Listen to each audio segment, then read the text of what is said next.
fans have a certain swagger this year. Tulsa has the most explosive offense in the entire country. Tonight, George O'Leary and his UCF Knights will have their hands full. UCF taking on a Tulsa team that is not only undefeated, but is also rock solid.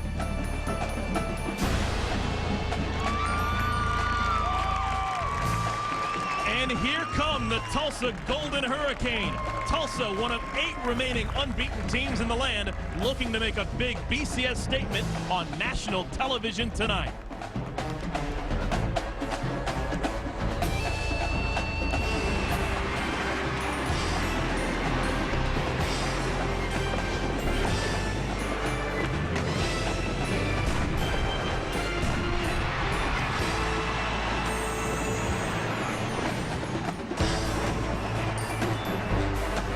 ESPN College Football Primetime, presented by Jack Link's Beef Jerky. Tonight we've got a rematch of last year's Conference USA Championship game. It's the UCF Knights and the Tulsa Golden Hurricane. Well, the most recent BCS standings released less than an hour ago. The top 5 remain unchanged from a week ago. It's Texas as the top dog, followed by Alabama, Penn State, Oklahoma, and USC. In case you're wondering, the Tulsa Golden Hurricane, they move up 1 spot. Last week they were 19. Now they are at 18. Well, it's Sunday night. Why not play some college football? Alongside my partner, Sean King, my name is Eric Collins. And folks, we've come all the way out to Tulsa to see what this Golden Hurricane's all about. They lead the country in both points scored per game and yards picked up. Last week they scored 77 against UTEP. Sean, I guess the question is, are they for real? They are for real. Offensively, they are sensational. They are scintillating. And it starts with the play of quarterback David Johnson. I think he's the most overlooked college signal caller in the land. He's that good. I can't wait to see him play. He can do everything. Has a big arm. He's poised. 70% completion percentage, 31 touchdowns. I'm excited to watch him play. Well, tonight they're taking on UCF. UCF a year ago, they were the champions of Conference USA. They stubbed their toe so far out of the gate this year, just 2-4, but they control their own destiny in conference. If they win out, they will be the champions of the East Division of Conference USA. I guess the question is, can they pull a rabbit out of the hat? Well, I think the old ball coach, George O'Leary, has a few tricks up his sleeve. The one trick that he doesn't need is that secondary. They are outstanding. 4 seniors back there led by all-everything cornerback and kick returner Joe Burnett. Can that experience negate this outstanding Tulsa offense? Freshman quarterback Rob Calabrese gets the start tonight. Can he manage the game, not turn the football over, and give his team a chance to be successful? Well, those are some questions we will be looking for answers for over the next couple of hours here in northeast Oklahoma. It is a gorgeous day for college football. Temperatures at kickoff about 60 degrees, a little bit of wind. It's going to get colder, but there's no adverse weather in the area, no rain, any of that kind of stuff.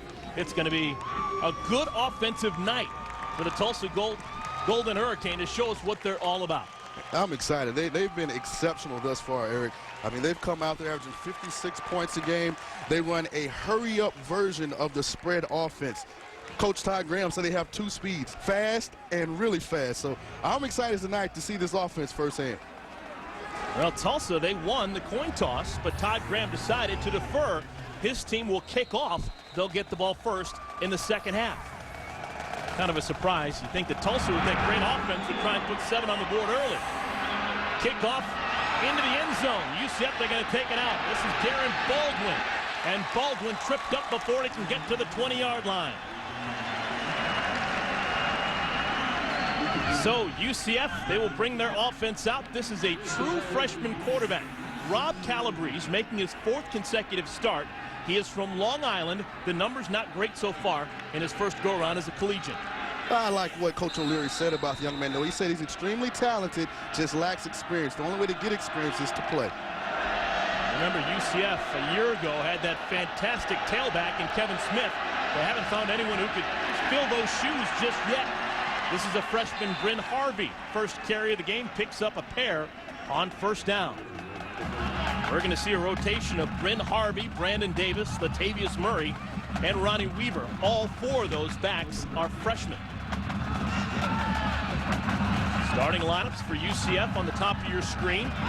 UCF, they do not have a proficient offense so far this season. averaging just 17 points per game so far through 6 games. And a whistle before the snap.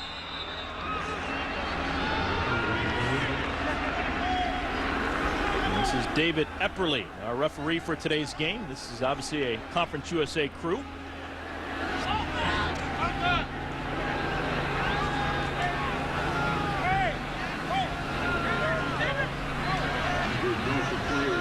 Timeout is for an injury. Well, that says it right there. Charles Davis, Jr. from Fort Worth, Texas. Free safety for Tulsa, being helped off the field. So no flag on the play. And Eric, the last 2 times these teams have met, Central Florida has dominated the line of scrimmage. They've been able to physically wear down this Tulsa defense. And George O'Leary feels like that's what it takes to negate that great offense, is keep them on the sideline. So we'll see, can they be effective running the football. Harvey, the deep back, 6 yards behind the center. He has the football, and Harvey stays on his feet and crosses the 30. Harvey, true freshman out of Largo, Florida, with a good game, and they get a first down. And being from St. Petersburg, Florida, which is right next to Largo, I actually was fortunate enough to watch this young man in high school. And what George Leary said about him is that he's very, very talented. Just took him a little longer to pick up the system, but he's picked up the system, and now he's going to get his chance.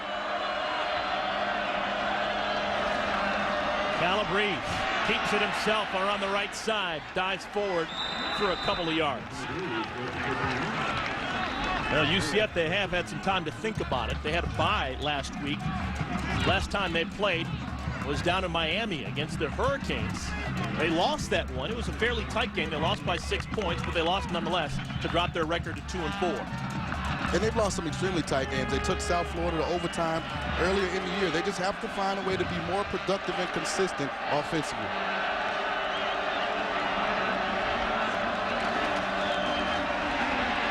Another carry for Harvey. He's stacked up close to the line of scrimmage, and he'll go down, bringing up a 3rd down and long. I guess you could say for UCF, this is their hurricane part of the schedule. The last game 2 weeks ago was against the Miami Hurricanes. This week against the Golden Hurricane. In case you're wondering, there's no other option of another hurricane on their schedule over the next week or 2. Will they be able to weather the storm? That's the center, Ian Bastillo, who's being helped off the field, junior from Miami.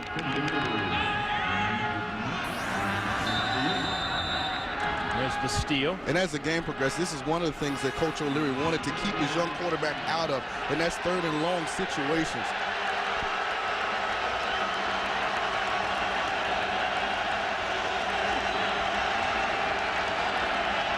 Third down and 7 to jailbreak. Calabrese has to spit it out. It's complete, and another first down. Just what the doctor orders. Ryan Waters, the sophomore, makes the catch and ambles across the first down line, and so back-to-back first downs. And I like the play call.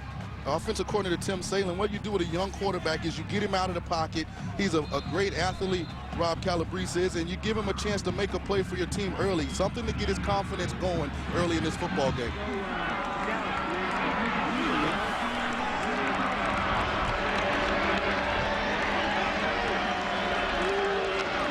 Calabrese wants to throw on first down. Pocket collapses, and he's barely able to get back to the line of scrimmage.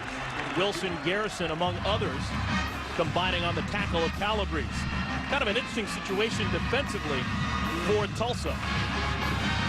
You know, but the one thing I like about this might seem like a bad play, Eric, but what I like is a young quarterback, coach calls a deep pass in the game. He drops back. It's not open. Don't force the ball. Try and get back to the line of scrimmage. 2nd down, come back. Manageable down in distance. Tulsa, they play a 3-3-5 defense. You don't see that every day of the week. Going nowhere fast. Good stop made by Ontavious Scott. Filling the hole. Knocking Bryn Harvey down to the ground. James Lockett also in on that stop. It's going to bring up a 3rd down and a bunch. Here's a good look at Todd Graham. Now in his 2nd season as the head man here at Tulsa. Also has been the head coach at Rice.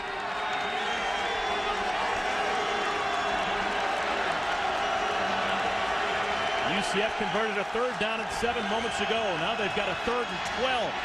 Calabrese brought down after a pickup of 2. Cornelius Arnick brings him down, and it'll force the punt team onto the field. I still like that series for UCF. You have a young quarterback. You don't want him to do too much on 3rd down. Give him a chance to use his feet to maybe make a play. If not, they've changed the field position. Now Tulsa will have a long field when they get the ball for the first time. Blake Klingon will punt it away. Trey Johnson back to field it, and he just decides to get away as the ball rolled to a stop at about the 22-yard line. Let's take a look at tonight's impact players for Tulsa, presented by Jack Link's Beef Jerky. David Johnson, outstanding quarterback. I tell you, Eric, he's the most underrated signal caller in all of college football. There's nothing on this field that he can't do. His favorite target is Brennan Marion. A lot of guys have great 40 times. It doesn't transfer when the pads come on. Not Brennan. He's just as fast in pass as he is out. A.J. Whitmore, he's their all-everything guy. Will throw it, run it, and catch it tonight. And there is A.J. Whitmore. We're going to see him all over the field. He carries on the first offensive play of the day for Tulsa, and he is stopped at the line of scrimmage. Tulsa, they scored 77 points last week against UTEP. David Johnson leads the most prolific offense in the country. They average 56 points a night. Pass incomplete, a flag flies. Joe Burnett on the coverage, trying to get the football to Slick Shelley. Offside. Defense, number 44. 5 yard, 2nd down. Call it on Antonio Wallace. There's a free play for Tulsa. And what I want to keep my eye on tonight, Eric, is the tempo of this Tulsa offense. A lot of teams in college football are running a spread, but not at this speed and not at this pace. Johnson gets it out of the flat. This is Whitmore, his 2nd touch. Out across the 35, a 1st down. Let's take a look at UCF's impact players. As good as Tulsa is on offense, UCF has just as much talent on defense. Bruce Miller got offsides penalty, but he's anxious. Joe Burnett, everything, 14 career interceptions, as good as it gets in Conference USA and man-to-man. Jonell Neal says, I'm not that bad either. Outstanding corner tandem for this UCF defense. Yeah, that entire defensive secondary, Sean, is a veteran group for UCF. They've been around the block a time or 2. Terry and Adams with the carry. Russell down behind the line of scrimmage. And Eric, it was interesting this week as we talked to UCF head coach George O'Leary. He thought the key to stopping this Tulsa offense is taking Terry and Adams and that running game away from this offense. Another play run quickly. David Johnson showing off that arm. Incomplete. Brennan Marion had a half step. The pass a little bit too stiff. And it may seem strange, but he feels like Tulsa is very balanced offensively. They don't just get back and throw the football every down. They run it and pass it equally. And the thing that they've been able to do the last 2 times is take the running game away from Tulsa and make this offense one-dimensional. Yeah, last year, Tulsa not able to get 60 yards of rushing in either game against UCF. Johnson flushed out of the pocket, throws on the run, incomplete. A flag comes in late. A flag coming in, and the offensive backfield late in that play. Holding. Offense, number 76. Penalty is fine. Wow. So a major victory for UCF, holding the most prolific offense in the country to one side of the field, the first time they have the football. Michael Such will come on and punt the football away. Standing deep is Joe Burnett. Keep your eye on Burnett. He is dynamic. Already he's returned 2 kicks for touchdowns this year. And they're going to give him a try. Burnett lets it fall, and it'll be a touchback ball in the 20. Kind of surprised he didn't try and return that one. All right, we'll take a timeout, get a chance to catch our breath when we come back. 2nd possession for UCF.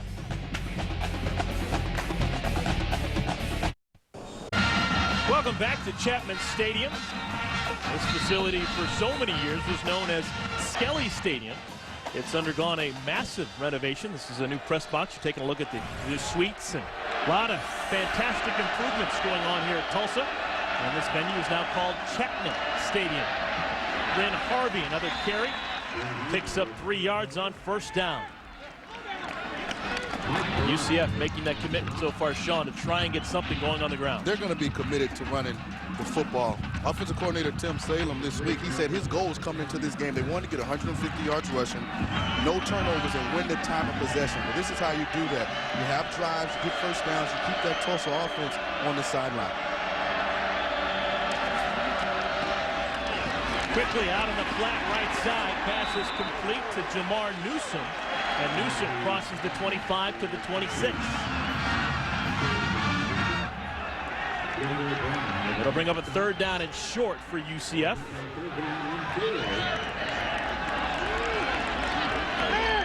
This season began.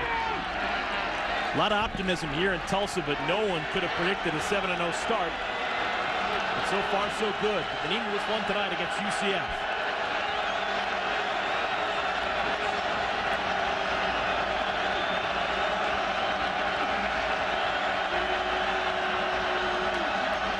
Design rollout, man wide open, pass complete, Waters again. And Waters slips a tackle and gets out to the 50-yard line. Second, third down catch for Waters so far today. And there's something in the defensive alignment of Tulsa, and somebody's not doing what they're responsible to do, because this is the second time that Waters has been wide open in the flat on this quick rollout to the left. But great job by the freshman quarterback, Rob Calabrese, of making an accurate throw. You know, it's overlooked so many times. The quarterback puts the ball in a place where his receiver can not only catch it, but turn up the field and get extra yards after the catch. Pickup of 22 for Waters. Third down of the day for UCF. Calabrese wants a bunch. Incomplete. Waters had it, then dropped it. Potential interception for James Lockett, but he couldn't hold on. You know, outstanding job by the safety, Kenny Smith, of coming in right when the ball got there. Not getting there too early and creating pass interference, but understanding that if I get there the same time as the ball, it makes it a much more difficult catch for the wideout. There's Kenny Sims. He is one of two Kenny Sims on the roster for Tulsa. We'll also see Kenny R. Sims. He's the defensive lineman. Designed run for Calabrese. Loses the football. Tulsa looks like they've got it. And they do.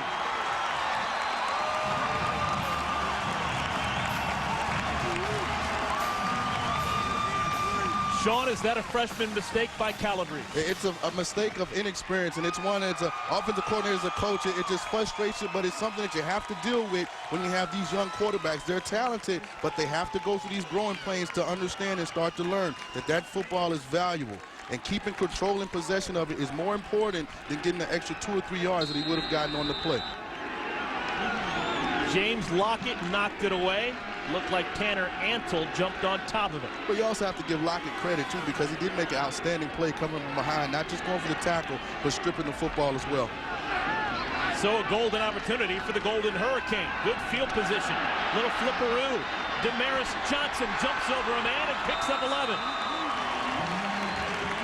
True freshman from New Orleans. Johnson, they are very excited about him. They're excited about him. He's from Destrehan High School right outside of New Orleans. He's dynamic. That's how they explain him. Every time he touches the ball, they feel like he has an opportunity to turn it into points. And when you have those kind of athletes at wide receiver, it's up to the coordinator to find a way to give him the football. David Johnson wants a bunch, has a man wide open, it's complete. Trey Johnson all the way down to the 11-yard line. Now this is the offense we're expecting to see out of Tulsa. Pick up a 26. And the thing I like about quarterback David Johnson, he's accurate, he has velocity, he's smart. That was actually a post route run deep that wasn't open. He took his secondary route runner. Wildcat formation now. A.J. Whitmore takes the snap, and Whitmore hands it off. This is Damaris Johnson around right side, and an easy touchdown for the Golden Hurricane.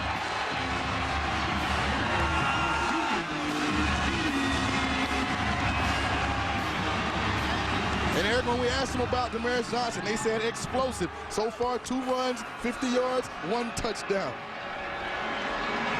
That's the drive you expect out of Tulsa They have now scored in every quarter of the season so far. Gerard Tracy on for the extra point, and he splits the uprights. A 7-0 lead for the Tulsa Golden Hurricane. That took all of 38 seconds to cash in the turnover. Johnson comes around the right side, and Tulsa with smiles on their faces. Well, here at the University of Tulsa, they haven't been as excited about a football team in 66 years. It was 1942 the last time that they were 7-0 to begin the season. That time, they went to the Sugar Bowl. And Eric, not only are they 7-0, but they play an exciting brand of football. They're a fun football team to watch. Kevin Fitzpatrick will kick this one off. Here's Darren Baldwin on the return, and Baldwin makes the first man miss. Gets an extra 5 yards out to the 25. Just a reminder, coming up on Monday Night Football, an AFC South showdown. The Indianapolis Colts trying to salvage their season, taking on the lone remaining undefeated team, the Tennessee Titans. Monday Night Football on ESPN at 8:30 Eastern. Coverage begins at 7 Eastern with Monday Night Countdown delivered by UPS. Indianapolis, they have not dominated against Tennessee by any stretch of the imagination. Just 15-12 in the all-time series, but they have won 8 of the last 10 meetings. Then Harvey with that carry. Roy Roberts with the stop. And Eric, I know Tennessee is undefeated right now at 6-0. Jeff Fisher's done an outstanding job of getting his team up each and every week, but I wouldn't count Tony Dungy, Peyton Manning, and those Indianapolis Colts out just yet. They're getting healthier and healthier, and I think they're going to make a statement to the rest of the NFL tomorrow night. Make a statement, he says.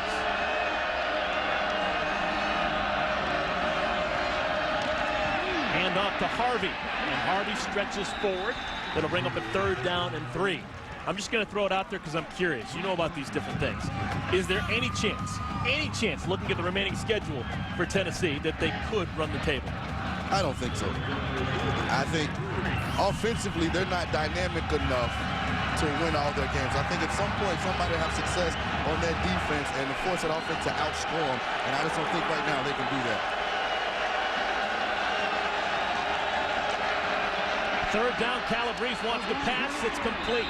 His favorite 3rd down target, Brian Waters, with his 3rd catch of the day. And I've been impressed so far with the freshman quarterback, Rob Calabrese. You take away that fumble, and he's done a good job of managing this football game so far. And when you play an offense like Tulsa, you almost feel pressured every time you come back on the field to answer them immediately. But Coach O'Leary said that's the trap that teams fall into, is trying to play Tulsa's brand of football. Harvey, another carry. He was adamant about he wasn't going to do that tonight. He said, we're going to come in, we're going to play UCF night football. We're going to run the football. We're going to try and play great defense and get this game into the 4th quarter. And so far, they've stuck by that. He's trying to shorten this football game. George O'Leary has seen some good times on his watch down in Orlando. Last year, champions of Conference USA. Took his team to the Liberty Bowl last year, where they were tripped up by Sylvester Crooms, Mississippi State Bulldogs. On 2nd down again, the carry goes to Harvey. And he is met and dropped. Mike Bryan, the middle backer. Coweta, Oklahoma, just down the road. He is the son of Rick Bryan, former All-American down at Oklahoma. Look at that. 13-5 rush to pass so far for UCF. Coach O'Leary's going to run the football. And that's what they do every day in practice, and that's what they're going to do. They're not going to get frustrated. They're not going to get impatient. They're going to line up for 4 quarters and force Tulsa to consistently stop them from running the football. And a timeout is called by Tulsa. Todd Graham went about a 1/3 of the way onto the field to make sure he got that timeout. Golden Hurricane, they weren't ready. We'll take a timeout and see what 3rd down has to offer when we come back. I'll go medium, please. Medium rare. Medium well. Oh, I'm going triple. Taco Bell's new triple steak burrito. Steak, and more grilled marinated steak. There's steak night, then there's triple steak night. Ground control. We have a problem. Switching to lithium power. I feel better already. Extreme power for all of your high-tech devices. Energizer Ultimate Lithium and Advanced Lithium. Energizer. Keep going. Greedy. Colin? Yeah. It's me, Kyle. Hey. Come on, I listen to your show every day. Yeah, how you doing, man? Not so good, actually. Doctor says I probably need a kidney transplant. Oh, well, at least you only need one, right? You really do that for me? You give me a kidney? What? Oh, God. You give and you give and you give.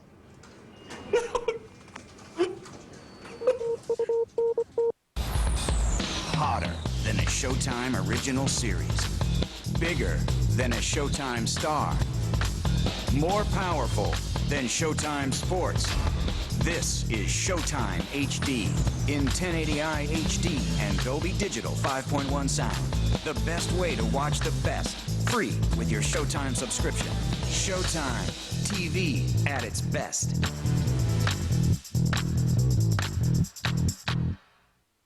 It's always a good idea to keep your vehicle maintained properly, so Tires Plus brings you Total Car Care. What is Total Car Care? It means providing more than just tires. It means wheel alignments, radiator and transmission system flushes, oil changes, and brake repairs. All provided to you by experienced service technicians who support local athletics. Stop into Tires Plus at 1252 Service Drive and see the latest special.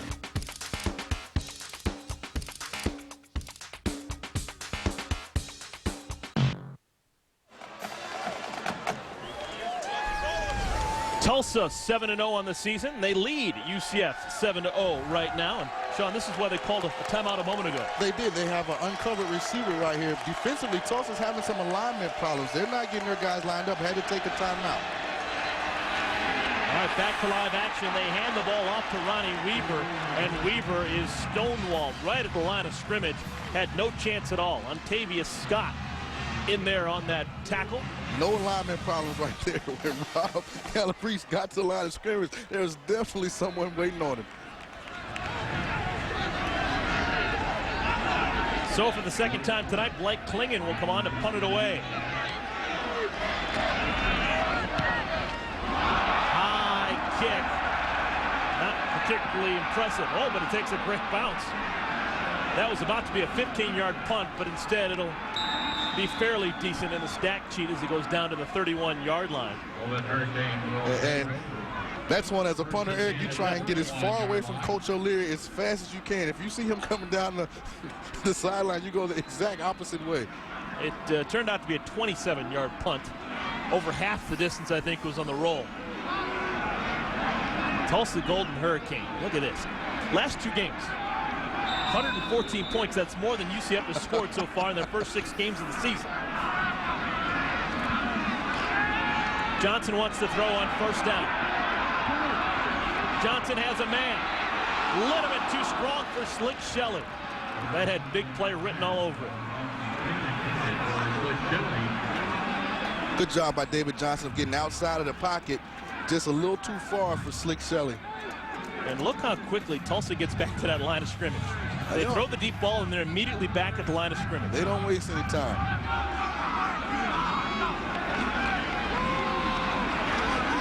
Hand off to Terrian Adams.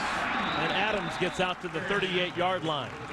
You know, an interesting thing, to go at this frenetic type pace every play all game, the conditioning that you have to have, I mean, it has to be outstanding. And they all ran and rave about the strength and conditioning coordinator, Sean Griswold, and the job that he does getting them in shape to play this tempo.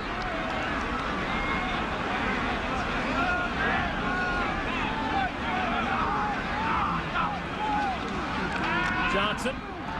Pass is caught by Slick Shelley. Another first down for the Golden Hurricane, out to the 46. Shelley's a pedigree guy, began his college career playing for the Tennessee Volunteers. Decided to transfer closer to home. And he's a big receiver, too, 6'4", 200 pounds. You know, he's a guy that's a big target as a quarterback. You got a lot of room for error when you're throwing the football. Good open field tackle, Damaris Johnson. Welcome to Conference USA. Joe Burnett took his legs out from underneath him. And we said in the pregame, these two corners, I mean, are outstanding players. Here's Joe Burnett, 14 career interceptions. On the other side is Jonell Neal, who has 11 career interceptions. So these are two of the best that Conference USA has to offer, these two Central Florida cornerbacks. This time Johnson tries the right side, and Adams out of the backfield. Nominal gain. It'll bring up a 3rd down and long. And we talked to the coaching staff for Tulsa, and they believe that offensive backfield for UCF, all 4 of those guys will be in NFL camps next spring. And I think so, too. I mean, they have 4 guys who can play football in that secondary. And a flag comes before the ball is snapped. And it's going to go against Tulsa.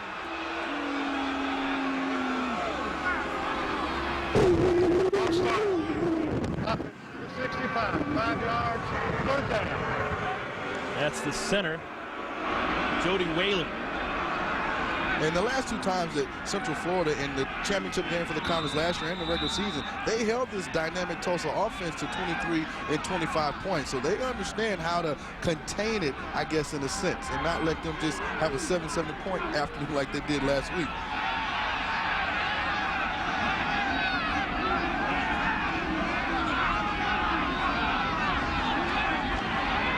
Good pressure.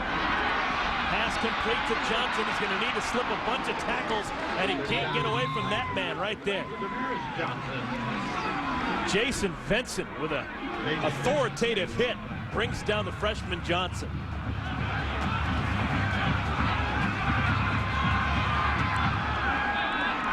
And they're going to go for it here. It's 4th down and 9, and Tulsa sets up as if they're going to run a play, and it forces UCF to call a timeout. And I think it's a smart timeout. You know, this is an opportunity, if Tulsa's going to go for it, to change the field position, give your offense the ball in great field position. You don't want to have a misalignment or not have the correct call. Is that a good decision by Tulsa to go for it at that position on the field? Well, maybe they were just trying to get UCF to burn the timeout, and that worked. Who knows, they might even punt it now. But if you're UCF, I mean,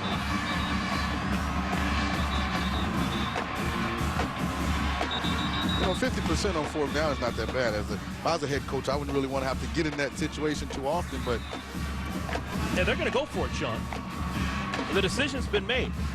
Todd Graham says he's going to go for it. Now, they could try a pooch kick here, but it looks like they're going to go for it. Well, David Johnson has punted the football 3 times so far this year.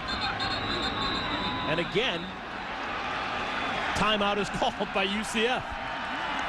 They're more confused than we are. I think they had an extra linebacker in the game that was trying to get off. They didn't want to get a penalty, but timeouts for UCF aren't a big deal. They're trying to eat the clock anyway.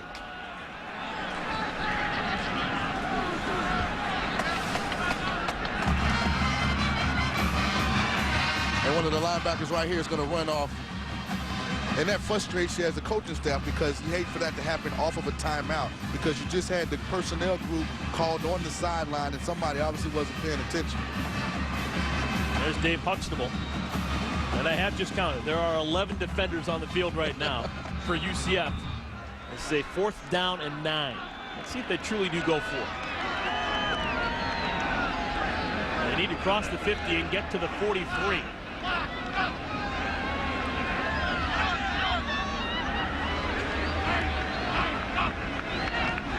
Now they do punt it. Quarterback Johnson punts it away, and there's no one back deep to return it.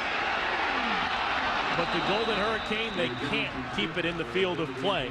Brennan Marion trying to down the football, and I guess maybe that's a good idea because we know that Tulsa's worried about the return game, particularly Joe Burnett on punt return. And I was going to say, Eric, I think that shows the respect level that Coach Graham and his staff have for Joe Burnett's ability to change a football game on special teams. And one way to not have him back to returning punts is to punt it out of a regular formation where he's forced to stay at corner.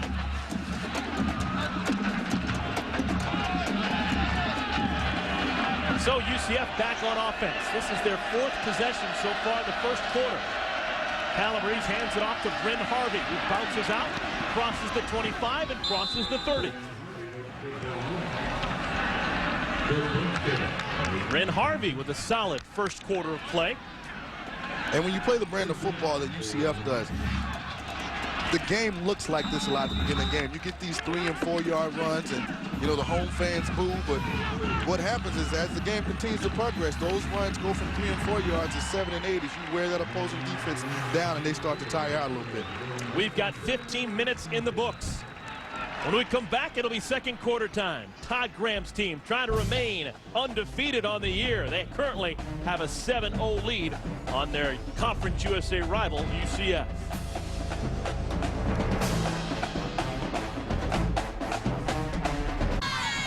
Welcome back, everyone, to Tulsa, Oklahoma. Tulsa currently 18th in the BCS standings, moving up one spot from last week. They were 19th.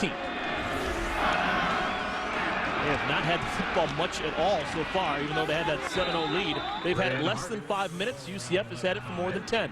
And at the end of this game, if UCF has a 40 to 12-minute time possession advantage, they feel like they can win the ball game. And one of the interesting things is Patrick Brown, that left tackle, and John Hafferty, the left guard, are getting a lot of work. They seem to be favoring that side of that offensive line for Brent Harvey in that running attack.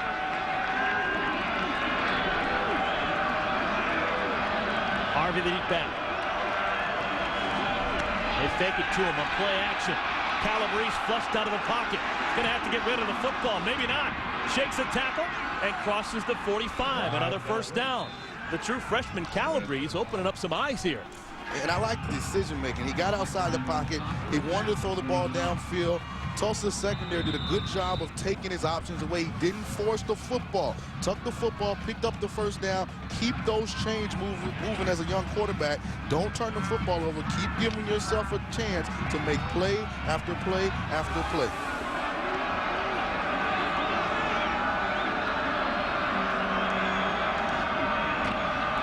Harvey up the gut. Spins out across the 50. Now, we didn't know who was going to be the starting signal caller for UCF heading into today's game. Calabrese had started the last 3 weeks, but that was because of an injury to the opening day starter, Michael Greco. Greco close to 100% healthy, but George O'Leary, after the bye week, deciding that right now his team runs a little bit better with Calabrese as opposed to the junior Greco. But Greco could come in at a moment's notice. He is healthy enough to play this week.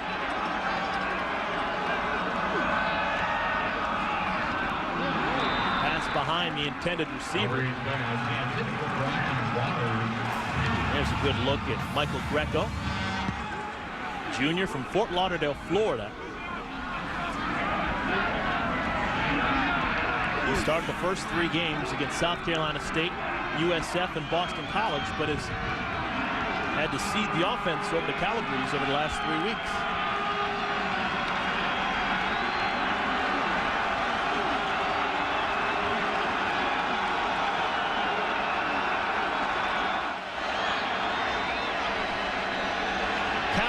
Under duress, and he goes down. Mike Bryan, the middle backer, with the sack. And Mike Bryan, the emotional, most steady player on that defense. He's the emotional leader. He knew they had ran this play previously on 3rd down situations. I like the way he deciphered what the offense was doing. Shot the gap, made the play. That's what you want when you have a veteran playing that Mike linebacker position. When your Mike linebacker's name is Mike, you know you got a good thing going. This is Trey Johnson on the return, and Johnson gets out to the 21-yard line. Good punt that time by Klingon. And we'll take a timeout. Tulsa, their first possession of the second quarter. They already have a 7-0 lead over UCF.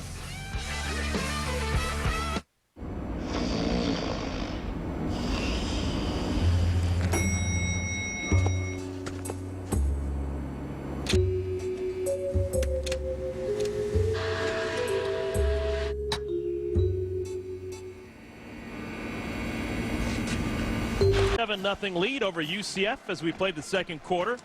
Sean, I guess somewhat of a surprise that Tulsa only was 7 points thus far. Remember, they're leading the country in pass efficiency, total offense, scoring per game.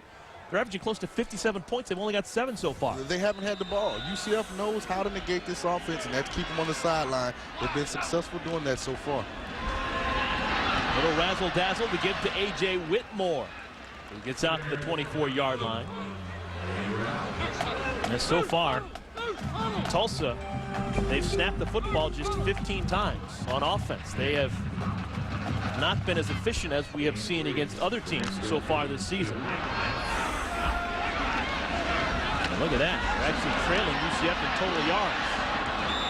Not going anywhere. Johnson is tripped up at the line of scrimmage. Talked about it before. UCF, they have good history against Tulsa. UCF last year beating Tulsa not once but twice.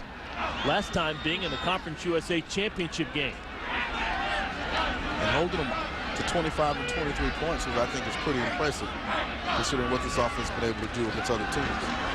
Johnson wants to throw on 3rd and 7. Wants the big ball. Man is covered, but the catch is made. Their big play guy, Brennan Marion, all the way down to the 30-yard line. And Eric, this is why I'm so high on quarterback David Johnson. He comes outside. He sees his receiver going up the field. Now the safety comes over the top. Now once that safety turns his head, he reads that and throws the ball short because he knows the safety won't be able to make the adjustment on the football. Pick up of 47 yards. And look at this. A touchdown for Tulsa. Opashiatan.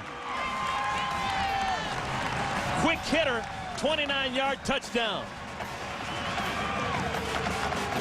Charles Opashiatan, his touchdown on the first time he touches the football today. And he's a speed guy. He's a guy that they put in to offset Terrain Adams a little bit, give him a different mix-up in running back. He's a freshman, too, so they're excited about having him around for 3 more campaigns. So the drive began innocently enough, but then a 47-yard catch by Brennan Marion, and then a 29-yard scamper for Charles Opashiatan. And this is the type of offense, they don't need a lot to score. You had made the statement through 15 plays, they only had 7 points, or 3 plays later, they're in the end zone again. It doesn't take a lot for this offense to get from one end of the field to the other. And I think the thing I like about this offense is how talented it is all across the board. Brennan Marion catches the deep ball. Damaris Johnson runs a touchdown earlier. Trey Johnson, the leading receiver from last year. You have Charlie O, who scores a touchdown. And Adams, the starting running back. They have skill players. I've been saying Opashiatan, and you're going to get off easy by saying Charles O. Eric has been working on the pronunciation of his name since last night. His teammates call him Charles O. I'm going to call him Charles O. Call him whatever you want, but give him credit for another 6 points. You know, it's got to be fun playing in this type of offensive system if you're a skill position player. You know, you're a high school player, you're used to being a superstar, getting an opportunity to make plays. Well, the skills guys at Tulsa, no matter who the first receiver, the fourth receiver, the first running back, the third running back, they all get a chance in this offense to excel and showcase their ability.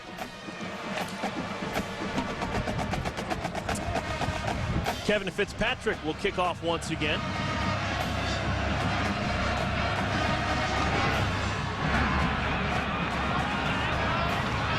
This is the dangerous Joe Burnett on the return. And Burnett out to the 37-yard line. ESPN's coverage of the NBA regular season tips off Wednesday night with a doubleheader coming your way. At 7 Eastern time, it's a special 1-hour Kia NBA shoot-around. At 8 Eastern, Phoenix and San Antonio. Then the nightcap at 10:30 Eastern, it's a battle for LA. The Lakers taking on the Clippers. NBA Wednesday on ESPN, also available on ESPN360.com.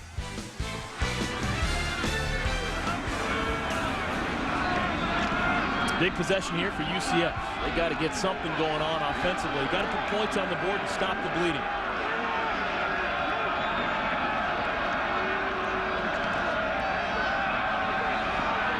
Calabrese throws on first down, pass is caught. It's Brian Waters in space. Waters has got a chance. Touchdown, UCF. Just like that, they're on the board. And that's what you needed for the young quarterback, for that sideline, for everybody rooting for the UCF Knights. You needed that right now because emotionally, this game was getting to a point where Tulsa could kind of wipe it out. But you know what? They bounced back. They kept fighting. I think they get that from their head coach. Every day he comes to practice and he doesn't let them quit. They keep working hard under George O'Leary. Keeps them confident, keeps them in the ball game. UCF had 78 yards total their last time they played against Miami. Did that go through? Yes, it did. Give them 7. They get 62 yards on that pitch and catch alone. So UCF not getting a lot of big plays so far this year, but they get one right here. Brian Waters, 62 yards to pay dirt, and we've got a game.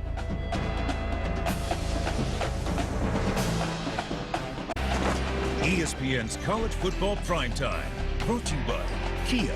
Get up to $5,000 cash back on Kia Sedona, Sorrento, or Amante. Visit kia.com for information. And Courtyard, it's a new stay.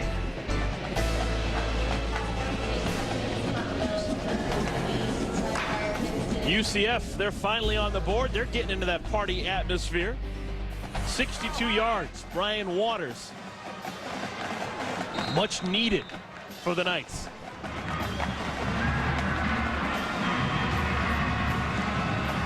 Tulsa's going to get the football back, but UCF, at least they got to bounce to their step now. On the return, this is Damaris Johnson. Freshman from New Orleans. Skitters and scats out to the 40-yard line before he's pushed out of bounds.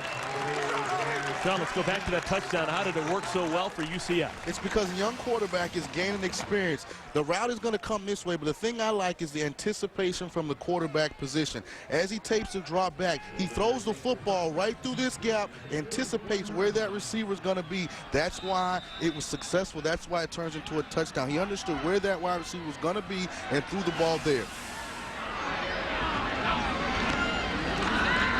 Johnson, quick toss out to Johnson.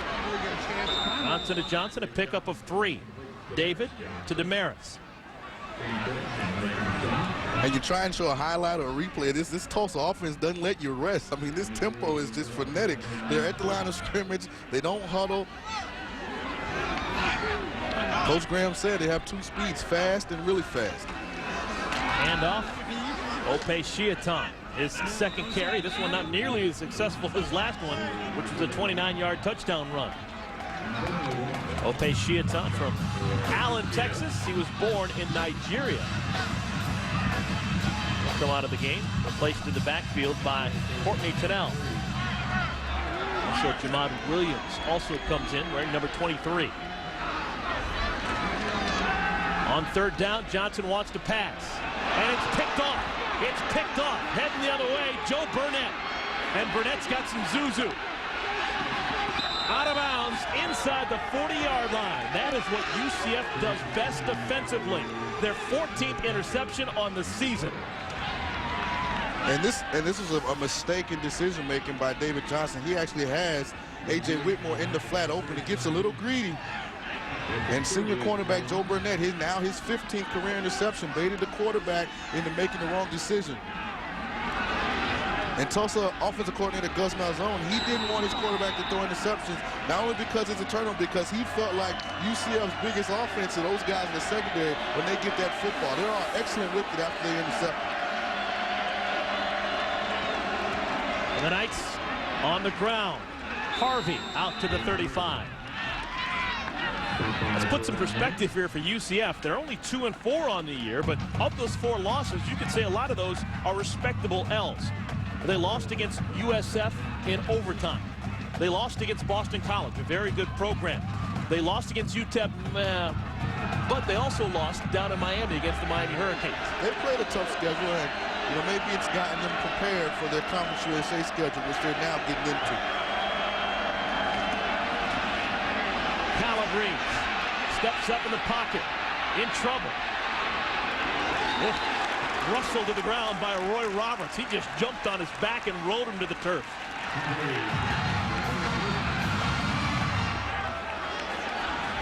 And this is where, as a young quarterback, you have to learn sometimes if no one's there, it's not such a bad thing to throw the football away, because you start doing this. If you remember early in the ball game, this was how the fumble was caused, trying to run around and make too much happen.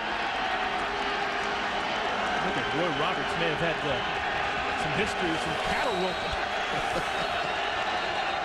That was an impressive tackle. And before the 3rd down, a timeout is called by Tulsa. That's the 2nd timeout called for Todd Graham's bunch here in the 1st half. We'll take a timeout and come right back. Ultimate. Tulsa Golden Hurricane looking for a stop. They're already ahead by 7, but they're in the ropes right now. UCF, they've got a good drive.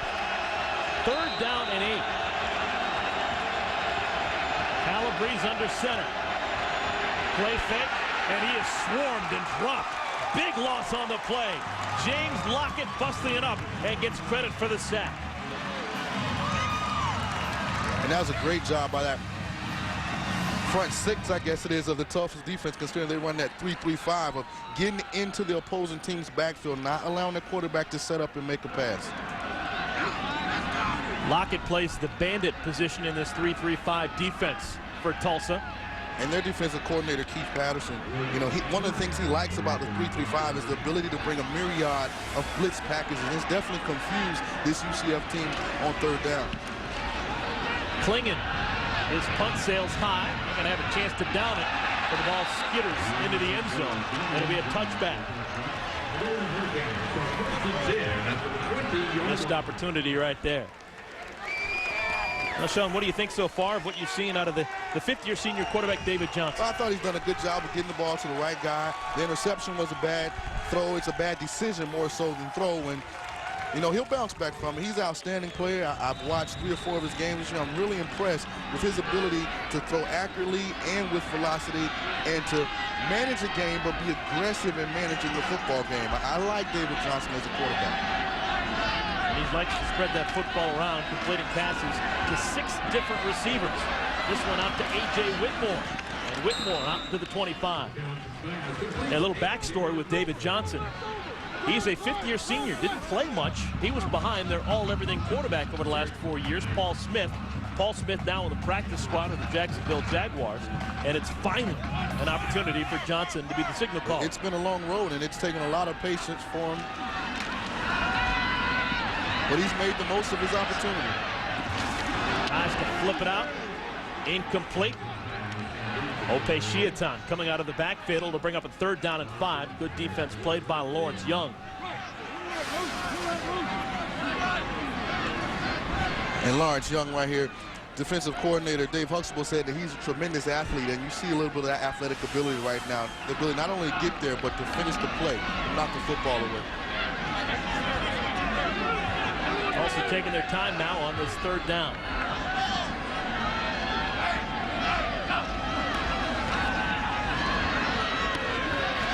Pass is complete to Marion, and Marion loses yards. And that's a story in itself. Brennan Marion, he averages 27 yards a catch. That one of the negative variety. It's going to hurt the average. Joe Burnett came into the backfield and blew that one up. You know, this UCF defense is athletic, they're experienced, and they've played this Tulsa offense. So all the screens that Tulsa runs that people aren't familiar with, UCF's extremely familiar with them. You see that D lineman reads the screen, makes it the adjustment, and forces Brendan Marion to go back inside right to Joe Burnett. Michael Such gets the punt off, but it's not a particularly good one. Oh, and it takes an even worse bounce. Yikes. That's going to be down at the 35-yard line. I don't know if we're going to have to go to 2 hands to figure out how long that one went. And we will. 14 yards on that punt. And if you're Central Florida, you've had outstanding field position a couple of times this game. You have to start converting some of these opportunities into points, because you know how explosive Tulsa is offensive. They can go on one of those stretches where they just go bam, bam, bam, and put 2-3 touchdowns on the board. So UCF, it's important and imperative that they start to at least get field goals or something to close this gap.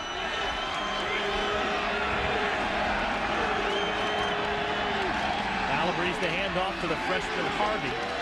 Do you notice a different quarterback with Calabrese over a quarter and a half? Does he seem like he's a little bit more confident now? Well, from what I saw on film, he seems like his decision-making is getting better and better. I still think he relies at times too much on his ability to run the football. He doesn't make quick decisions, but when you're young, you don't see things as quickly as a veteran quarterback. But you can see slowly, you can see the evolution of this young man into a legitimate operator of this UCF offense. I just saw a shot of Michael Greco on the sideline. He is available to play. He's been out with an injury over the last couple of weeks, but he could come in if needed. Calabrese, no one open, is brought down behind the line of scrimmage. Ontavious Scott with the sack. That's now 4 sacks for the Tulsa defense. And he does a good job right here of stepping back up in the pocket. But what I want to see is there's your check down. Get the football to that running back, allow him to make 4 or 5 yards, and then get you in a more manageable 3rd down situation. Let's see how aggressive they get here on 3rd down and 12. They need to get to the 25-yard line.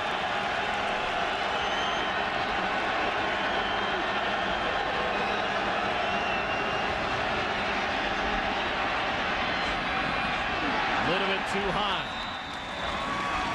Trying to get it to his favorite target, Brian Waters. Kenny D. Sims on the coverage.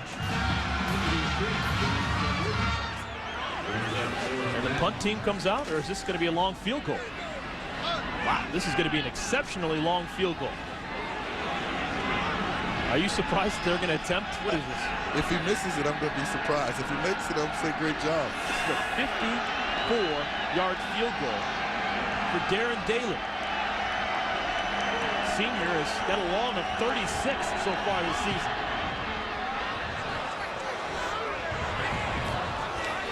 How about that? George O'Leary knew something we didn't. That's a great decision by head coach George O'Leary. 54 yards, no doubt about it, the career long for Darren Daly. And UCF back within 4. I don't even know if Darren Daly believed what he just did. This is... Welcome back, everyone. UCF will kick it off. Damaris Johnson will return it out of his own end zone for Tulsa. And Johnson swarmed and brought down at the 14-yard line. The football comes loose late. And they're going to give it to UCF. Everything going the way of the Knights right now. Second turnover of the game cashed in by UCF.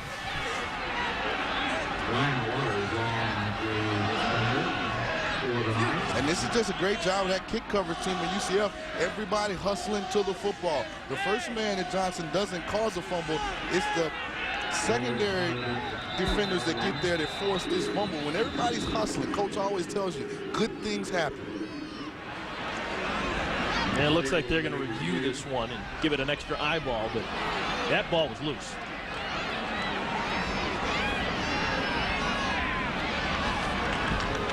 Referee's going to have to run all the way down to the side of the field and then talk things over with the guys upstairs, but that looked to be a fumble, no doubt about it. Yeah, that seemed pretty cut and dry. This should be one of those instances where the official's not reviewing this too long.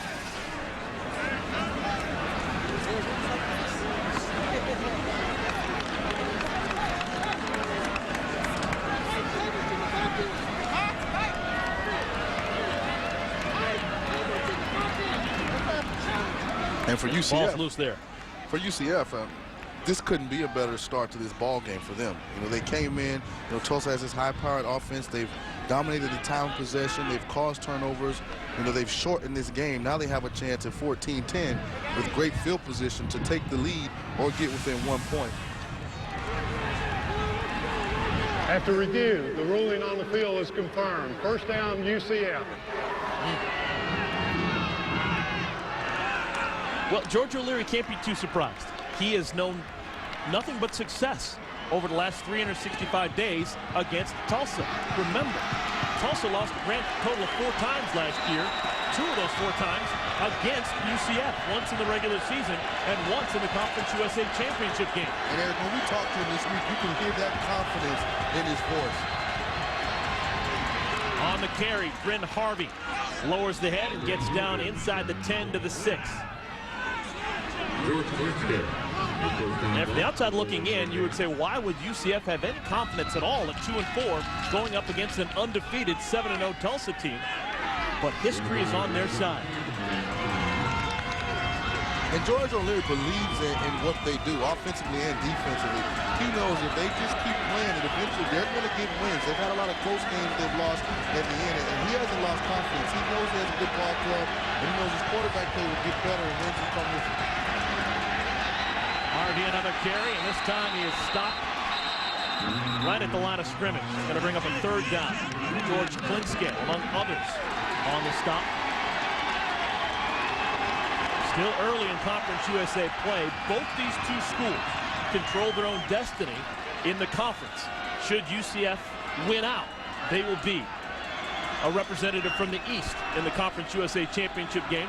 Should Tulsa win out, they would be the representative of the West in the Conference USA Championship game.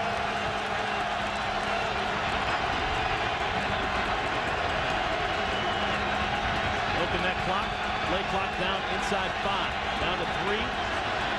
Get the play off. Calabrese. Caught. Touchdown. Brian Waters, his second of the night.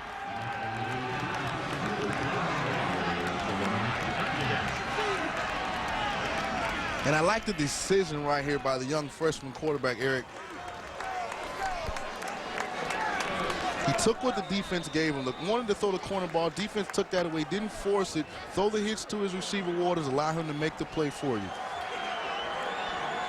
Darren Daly kicked a 54-yard field goal about 5 minutes ago. This time, it's a piece of cake. The extra point gives UCF a 3-point lead.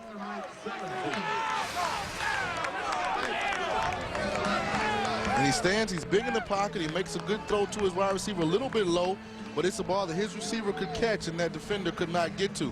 But what I like is that he steps in, follows through, makes a decision, goes with the decision, gives his receiver an opportunity to make the play for him. As I said, that was a hitch route. They had a corner route going behind it. A lot of times the young quarterbacks want to force that deep route. Not Rob Calabrese. He's getting better every time he gets back on the field. Sean, we spent a lot of time over the last couple of days with both these two programs, and when we talked to the people at Tulsa, Todd Graham in particular, he said this game is so important for our program, not just because we want to win the game and continue to be undefeated, but we want to show the country what we're all about. We need style points. So far, the style points not going the side of the Tulsa. Well, they definitely want to look impressive today. But UCF's a tough team to look impressive against. They're better than their 2-4 record says. You know, this is a team that, you know, went to the Liberty Bowl last year, gave Mississippi State all that they could handle, defending Conference USA champion. So they're a good football team. They just haven't been able to find a way to win ball games late so far this season. The ball falls off the tee. We'll have to do it again.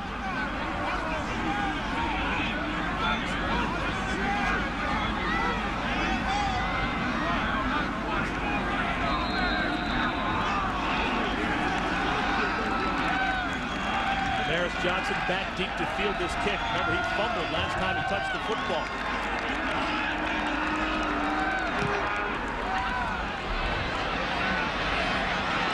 Chance for redemption here for Johnson. And Johnson is dragged out at the 24-yard line. Let's go back to the studio and check in with Matt Weiner. All right, Eric, thank you very much. The Olive Garden halftime report is in your future. The latest BCS standings are out. Kirk Herbstreit will join us and lend his perspective. The Super Bowl champs steal a victory in Pittsburgh. We've got NFL highlights on the way, plus why the chase for the Sprint Cup may be locked up in part due to a run for second place this afternoon. It's all coming up in about 3 minutes, 22 seconds or so. Thank you, Matt. We'll be watching. We just had a call on the field. There was a block in the back on that return for Tulsa. And Todd Graham's bunch, they're going to be closer to their goal line than they really wanted to be.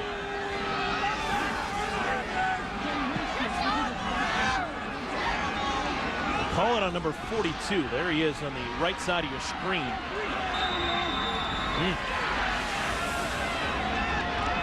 Doesn't please the locals. Kicking game starting to hurt Tulsa.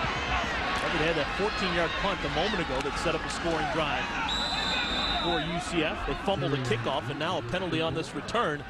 That's not a recipe for good things if you're Tulsa making mistakes in special teams. And it's not, but they do have the one offense that's capable of, no matter what the deficit is, of erasing that deficit quickly. Todd Graham's check. Ball is loose in the end zone, and it's going to be a safety. The ball goes through the back of the end zone, and everything is going wrong right now for Tulsa.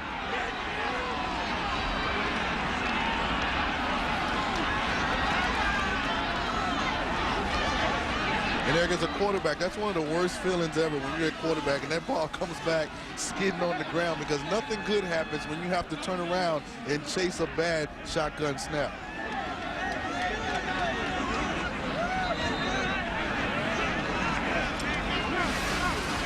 And David Johnson never has a chance. Jody Whaley keeps the ball on the ground. It's a bad snap, but like I said, if there's one offense in college football that you want, you know, in a situation where you're going to have to come back, it's this Tulsa offense. The last time that Tulsa played football, it was 8 days ago on this very field. They scored 77 points. Right now, Todd Graham's team has 14 points, and they're trailing UCF by 5.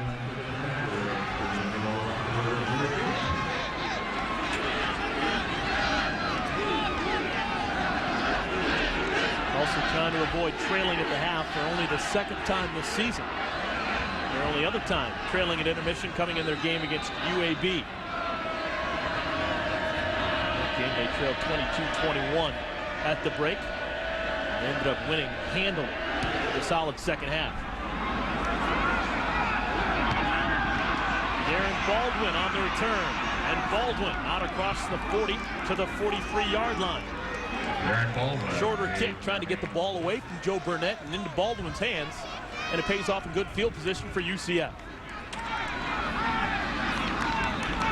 John, what's the thought process right here for Georgia O'Leary and UCF? Already up by 5 with less than 3 minutes remaining in the half. Well, with a young quarterback, what you want to do right now is you don't want to give Tulsa the football back with a lot of time on the clock. So you try and run a couple plays, get that clock going. You're comfortable going into the locker room 19-14. If you can break a big run and get better field position, then maybe you take a shot. UCF doubling their pleasure in time of possession. Designed run, Calabrese out to the 46. Both clubs with just one timeout remaining. You know, if you'd have went to Georgia O'Leary before the game and said, you know what, we don't have to play the first half. You guys just go to the locker room up 19-14. He'd take that 19-14. He'd take that every time. So you don't want to allow your freshman quarterback to make a mistake here and give Tulsa a cheap touchdown. Yeah, when we talked to Coach O'Leary, he told us we don't ask our quarterback to win games. We ask our quarterback not to lose games.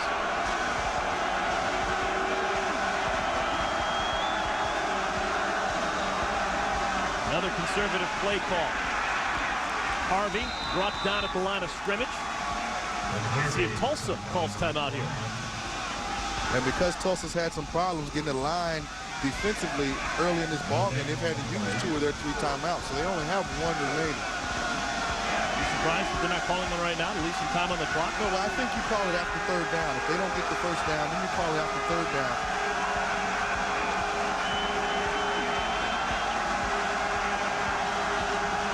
Just cooling their heels right now. And UCF may be allowing the clock to run down and call timeout themselves to figure out what they want to do on this 3rd down.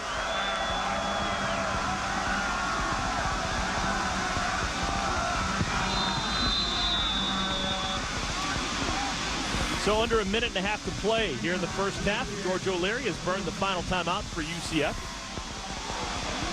What's he going to draw up in that huddle right now? Well, I think more important than anything, when you have a young quarterback, and Rob Calabrese is a freshman, in a situation like this where it's 3rd and 7, it's right before the half, you want to talk to your quarterback on the sideline, look him in the eye and say, we're going to call this play. If it's not there, don't force the football. Don't turn the football over. You want to explain to him very clearly that we don't try and win the game right here. If it's open, throw it. If it's not, we live to fight another day. That way you punt, give your defense the opportunity to prevent Tulsa from scoring. So far in the first half of this ball game, whenever Calabrese has needed to complete a big pass, he's gone to number 6 in white, Brian Waters.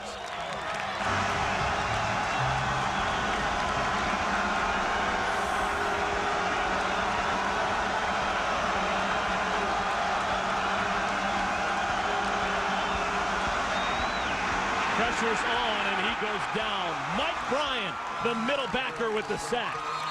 5th sack of the game for Tulsa, and they quickly call timeout. And you see him right here, Mike Bryan does a good job of shooting the gap, and in the film session, the right guard is going to, you're not going to like what the offensive line coach tells us, because he's actually supposed to fan out and pick the mic up, but he doesn't do it there, allows that mic to get through there. Mike Bryan makes an outstanding play on 3rd down for this Tulsa defense.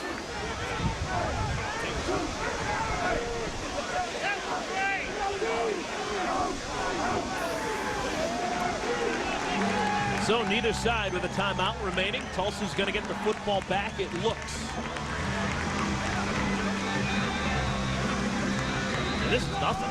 Minute 16, they can score twice in that time period. And the last time UCF punted the football, it only went about 12, 15 yards, 14 yards to be exact. So I'm sure Coach O'Leary is a little leery on the sideline, hoping that his punter actually does a better job this time. Klingen. This one, an impressive boot. End over end. Trey Johnson fields inside the 20 and is driven down to the ground.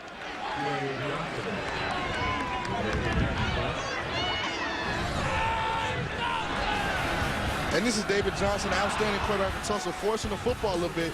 But UCF has some outstanding players themselves. Right here, forcing the turnover on special teams that led to the big touchdown catch by Brian Waters. And right here, bad snap leads to more points for this UCF team. That's how we get to the 19-14 score that we have right now. Miscues have been a big part of UCF being the lead of this game. Johnson under duress, brought down at the 20-yard line. They do not have a timeout. The clock is going to run.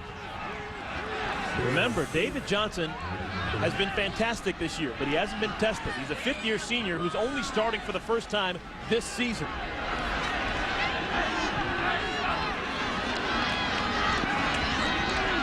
Johnson swarmed and brought down.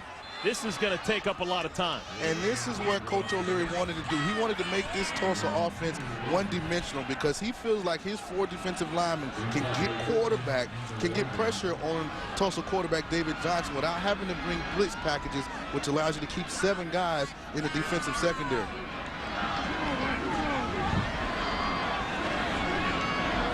Yeah, that's going to be about it for Tulsa. They don't want to run the risk anymore. Tulsa Golden Hurricane averaging 56 points a game. They're going to go into the locker room trailing for just the second time this season. They came back and won that game against UAB. And now they've got some bigger fish to fry. UCF, a little bit different team than UAB. They are a historical power here in Conference USA.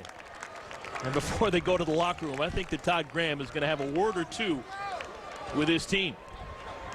They did have an early 14-0 lead, but they give it all up. A 19-0 run by UCF as they go into the break. We're at halftime here in Tulsa, Oklahoma. The score, UCF 19, Tulsa 14. Now let's join Matt Weiner in the studio for the Olive Garden halftime report. All right, Eric. ESPN College Football Primetime presented by Jack Link's Beef Jerky. Through 30 minutes, somewhat of a shocker here in Tulsa. The Golden Hurricane trailing UCF by a score of 19-14.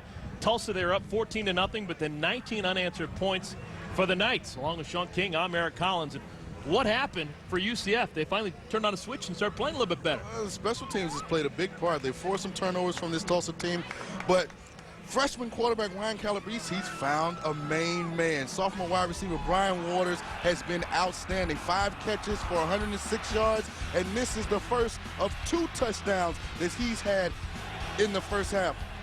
Anytime you have a young quarterback without a lot of experience, it helps when you find a go-to guy, and I think he's found that so far in this first half as Brian Waters has been huge for this UCF football team. And you talked about special teams being an issue for Tulsa. They fumbled a kickoff. They had a 14-yard punt. They have allowed some good returns for UCF. UCF has consistently had good field position. They need to get some things turned around if Tulsa wants to remain one of the 8 unbeaten teams in the country.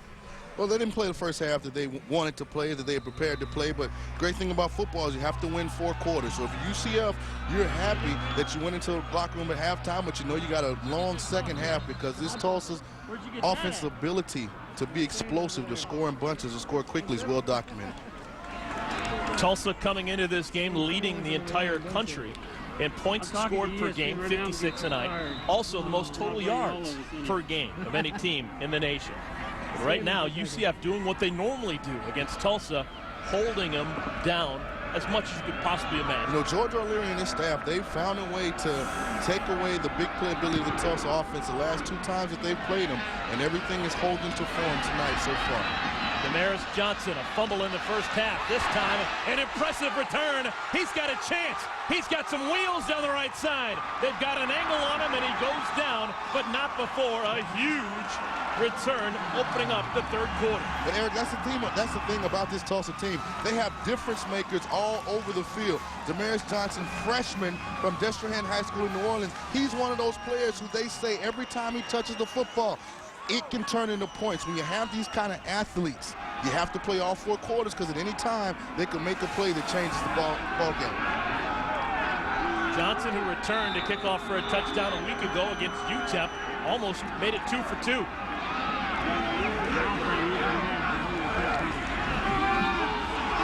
And off Charles Oklahoma. A touchdown run in the first half for the freshman. This time picks up 10 yards.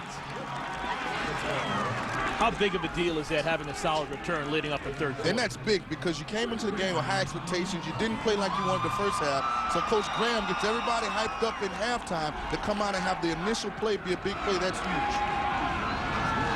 Oklahoma, his second consecutive carry, his second pickup of close to 10 yards. You know, Eric, football is such an emotional football game. It's little things like that that get not only the offense, but the defense who's on the sideline. It gets them into the second half, too. We've seen this all game long for Tulsa. They get to that line of scrimmage, and they rip off play after play. Johnson, keeper, no one within 10 yards of him. Touchdown, Tulsa. 3 plays, touchdown, Golden Hurricane. They score in 56 seconds. And great play by the quarterback right there. He drops back, everything disappears in front of him. Easy decision, tuck the football, go get points.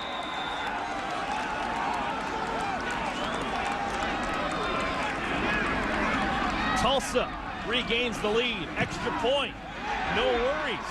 And the Golden Hurricane, they now have 3 touchdown drives today. All of them have taken less than 2 minutes. Just like that, Golden Hurricane back up on top, looking to remain unbeaten. Jack Lee. Welcome back, everyone, to Chapman Stadium here in Tulsa, Oklahoma. The locals feeling a little bit better about themselves. They scored quickly to begin the third quarter. Tulsa back up by a pair against UCF, trying to run their record to a perfect 8-0.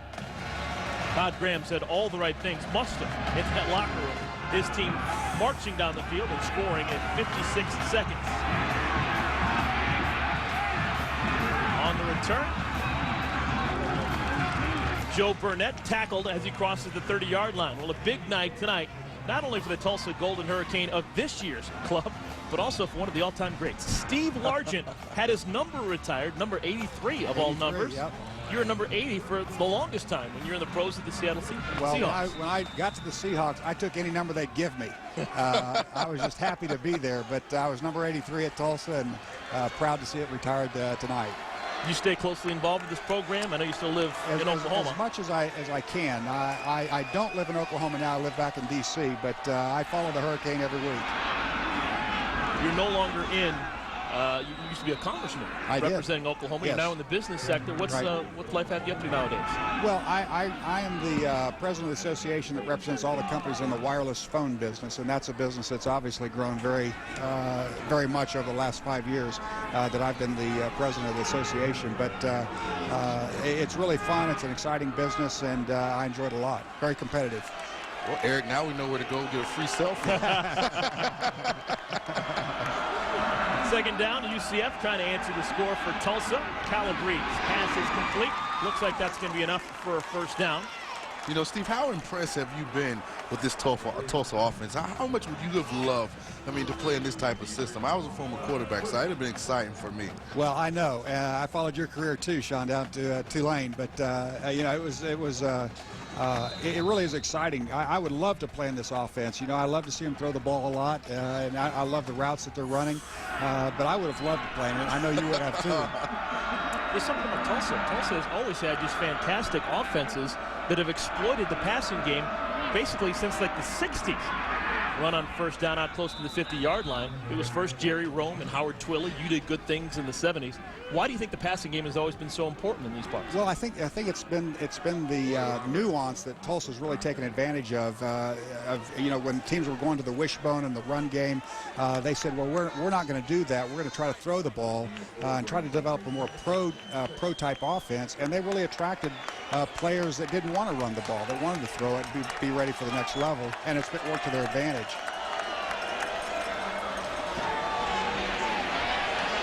Off the left side, a good run. UCF gets another first down. The freshman Bryn Harvey crosses the 40-yard line. And let's go on the Wayback Machine here, Steve. This is you back in the early 70s. I hope they don't show me with my helmet off. Why was Tulsa attractive to you when you decided to go to college? Well, actually, I didn't have that many opportunities to go to college. Tulsa came and offered me a scholarship late, and I, of course, took it. I tell people I'd have been in the Army if I wasn't at the University of Tulsa. And that's not Army as in 4-year college. That's the Army as in saluting and going to war type stuff. So I was really fortunate to get a scholarship and took advantage of it. Good run on first down that may come back. A flag's down in the middle of the field.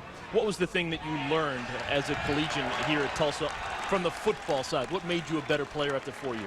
Well, I think one of the things that really helped me was having Jerry Rome as my offensive coordinator. He taught me a lot about the game. He taught me a lot about preparation, not just how to play the game, but how to prepare for the game on Saturday. And that's something that I have carried over in my life, not just to the next level in professional football, but in all of life and what I do. You have to be prepared in everything that you do, and that takes time, and it's not something that you just walk into. You can't luck out and just be a great businessman. You have to spend some time, give it some effort, and Jerry Rome taught me that. That was a holding call against UCF, so it'll march it back a little bit. Left side again, here's Bryn Harvey. Gets back out to the 40-yard line, basically get back what they lost for UCF. All right, you've been here for a half now. I'm going to let you do Sean's job. What happened in that first half for Tulsa? We expected to see another 77-point outburst. They're not scoring with the type of clip that we normally expect out of the Golden Hurricane. Well, actually, this is what happened to them last week, I believe. They fell behind in the first half where they were tied, and a lot of people were expecting the same type of thing, and they had to regroup at halftime. And so I think number one, UCF is a good football team, and they've had to collect themselves at halftime and get their act together. And I'd say the game's still very much in jeopardy right now. Open man down the sideline, and Calabrese misses him. He had Chemist Williams open all by himself inside the 10, and the freshman Calabrese threw it a little bit off the mark. And Steve can attest to this. All young quarterbacks, I see them repeat this mistake over and over. Young quarterbacks, there's two things you can't do on a fade route. You can't throw it out of bounds, and you can't overthrow the wide receiver. If you don't do those two things, then Steve and those wideouts, they always have a chance to catch the football. Wide open guy throws it out of bounds. Coach O'Leary will definitely coach him up on that next week as they watch the tape. He's pretty impressive for a freshman quarterback. He is. I like his size. He has a good arm, and I like the confidence that he plays with. He runs pretty well, too. Calabrese uses those wheels, gets out of trouble, throws a bullet. It's complete. That's going to be good enough for a first down. He gets his main man, Brian Waters, once again, and the chains will move. And he's a true freshman, so when you see him play, when you see him get out of the pocket on third down, make that accurate throw on the run, I mean, that's impressive for an 18-year-old kid that was in high school at this time last year. Yeah, he runs pretty well, too. Yeah, he does. See, I never ran well. Well, so. no, that's not true either. I know better than that. I was slow. Steve, do you still hang out with your old quarterback from Seattle? I know Jim Zorn's now down in the D.C. area That's with right. you. He sure is, and I'm thrilled. Thrilled for him and thrilled for us. We were best friends and still are. His wife and my wife are best friends, so we've kind of reconnected with them in Washington, D.C., and I can't tell you how thrilled I am to see how well he's doing this year. Well, when you talk to Coach Zorn, you tell him I still am upset with him. When I was coming into the draft in '99, he did my pro day, and I'm still tired. He put me through at least 655 drills in front of all these NFL scouts. I am still tired. But he is doing an outstanding job. They got another win today on the road against Detroit. So he's far exceeded, I think, the expectations, probably even of himself. You come into a situation following a legend in Joe Gibbs. That's always a tough set of shoes to fill, but he's done a great job. Calabrese has the ball knocked away. It's loose. It looks like Tulsa has the football. It's a turnover, the second one of the night. Calabrese loses the football, and Tulsa not only has the lead, but once again they have the football. And here's just an instance he has to get rid of the football. You know, you have to have that internal clock when you're in the pocket. He takes his drop. He's looking for his primary receiver. He's an open now. On that second hit, Eric, that ball has to come out. If no one's there, you throw it away or you tuck it and run it.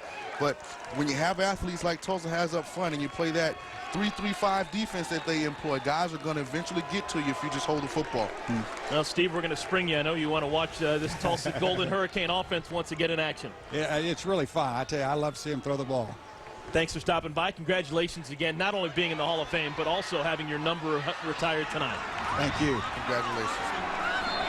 A.J. Whitmore with that carry, and Whitmore gets out past the first down marker. Tulsa trying to add on to their 2-point lead as we play this third quarter. And Whitmore is the wide receiver that Tulsa uses as a quarterback, and they call it the Wildcat formation, the same formation that Coach Sperano and the Miami Dolphins have used with Ronnie Brown down in Miami with the Dolphins. A lot of people may not know that offensive coordinator Gus Malzahn is the originator of this formation.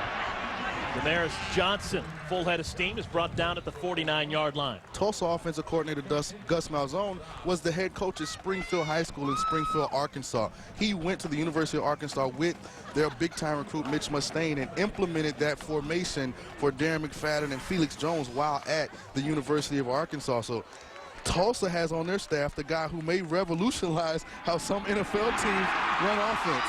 Slick Shelley with the catch, breaks a couple of tackles, and gets down to the 29. This is a different Tulsa team here in the third quarter than we saw in the first half. The execution has changed. It seems like there's more sense of urgency in how they're finishing their routes, how David Johnson's throwing the football, how he's making decisions. Quick snap, they pitch it out right side. Terry and Adams, not much doing. Now getting back to that concept we were talking about. The Wildcat offense, you know, a lot of people see it in the NFL nowadays. A lot of teams trying to get a piece of that with a single back taking the direct snap. It originated in the fertile mind of that man, Gus Malzahn, when he was a high school coach in Arkansas. Dusty Fields said, why not? Let's get my best player the ball as quickly as I can. He was at Springdale, Arkansas for a number of years and had a lot of fun innovations that other coaches have picked up on. The Wildcat, probably the biggest one. Pass to the end zone, incomplete. Nobody there, looking for Slick Shelley. Now, why do you think that Wildcat formation is such the rage nowadays? Well, because it's different. Anytime something's introduced in the National Football League that's different and it's successful, then it's not long before it sort of catches on. It's a real copycat league. If somebody's doing something schematically that's working, then everybody's going to copy it in some form or fashion. That's Terrell Troop, who's being helped to his feet. Junior from Conyers. We'll take a timeout. Tulsa on the move, already up by a pair. Only 9. Welcome back, everyone. We are right on the campus of the University of Tulsa, northeast Oklahoma. They call this neck of the woods Oklahoma's green country. Very flat. Type of place, if your dog runs away, you can watch him run away for 3 days. Not a lot of hills around here. All right, third down and 11. Tulsa trying to keep the drive alive. David Johnson caught from behind. Good defensive play, denies the Golden Hurricane. And you'd imagine they'll have to bring on the kicking team. Although this well, is maybe not. This is in that area where it's extremely long field goal. Maybe you go for this right here, because if you don't pick it up, you don't give UCF great field position. This would be about a 48-yard field goal. And looks like Tulsa is going to go for it. It's fourth down in a bunch, 4th and 13. They need to get down to the 19-yard line. So you're signing off on this, going for it? Well, I think it's the correct call.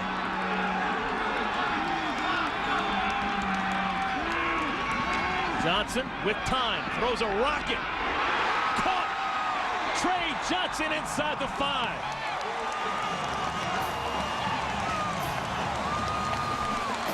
And I heard this is a big-time pitch and catch. I mean, this is an outstanding throw and an even better catch by Trey Johnson, who was their leading receiver last year. Broke his ankle this offseason, just getting back healthy, but you can see the ability that he has. Now, that's a big-time catch right there by the young man. Courtney Tennell stopped after a pickup of 1, maybe 2. Yeah, we talked to the coaching staff for Tulsa, and they said the great thing about Trey Johnson is the way he can get the ball at its height. He high points the football. He goes up and catches the football as it's still elevated, which gives him tremendous advantage over the defender. Johnson keeps it. Oh, a crazy play. The ball is loose. Who wants it? Tulsa jumps on the football. David Johnson saved a disaster for the Golden Hurricane. That was trouble from the start. And you see, this is a little trick play by Tulsa to fake the run.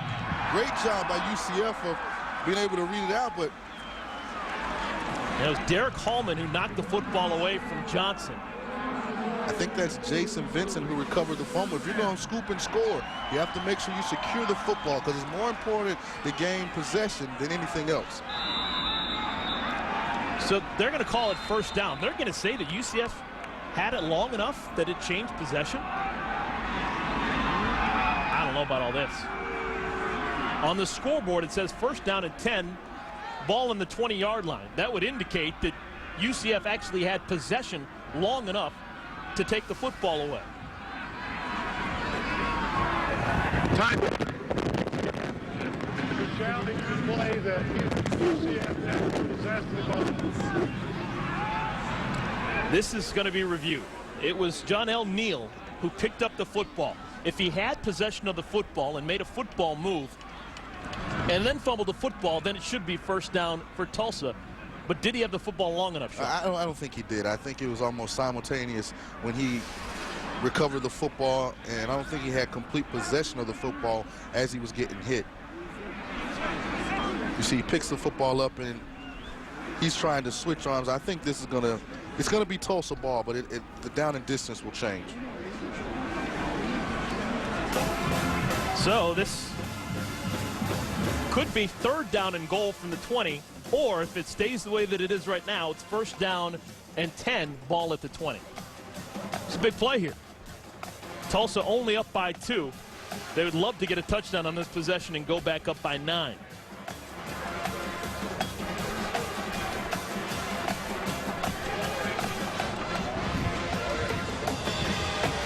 And you can see that the football is actually coming out of the UCF player's hands before Brendan Marion actually swipes the ball away from him. He never had complete control of this ball. Yeah, we're looking to see how long UCF had possession for. Here's John L. Neal. He's trying to, you see, he doesn't have possession of the ball ever. So that would look as if he never had it long enough, meaning that it's third down and goal from the 20. Either way, it's a big break for Tulsa. Because John L. Neal looked as though from here that he was on his way to the other end of the field for 6.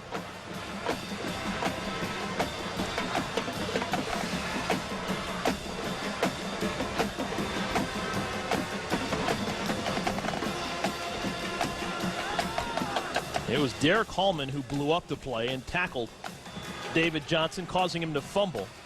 Brennan Marion poked the ball away from John L. Neal to get the ball back for Tulsa.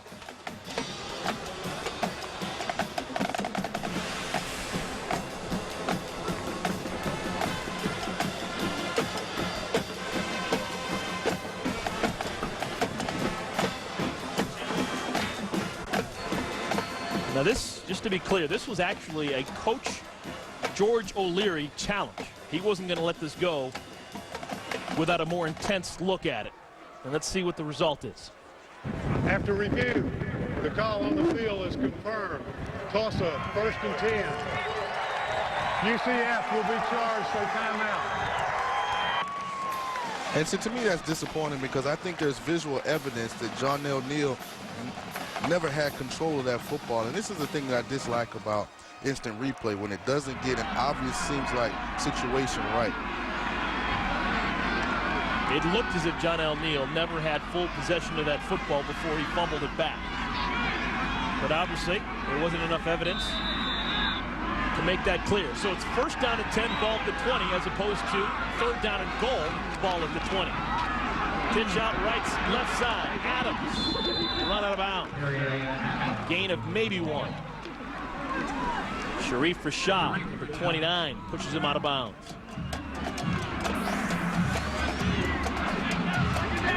Also way off their average, leading the country over 56 points per game.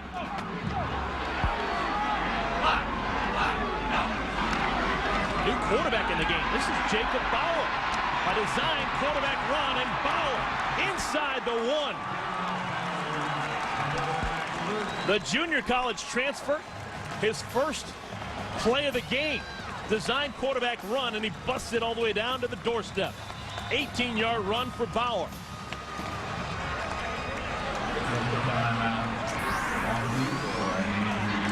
And defensively, Jacob Bauer only has a small number of plays that he's run from the quarterback position this season. So I'm sure Coach O'Leary is upset that his defense didn't make the identification that there had been a change at quarterback.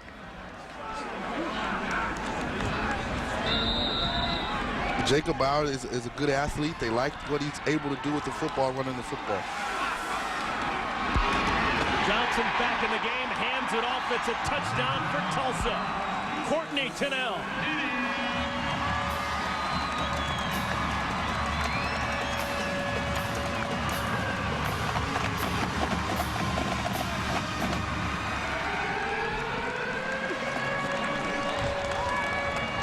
So Tulsa, maybe they catch a break,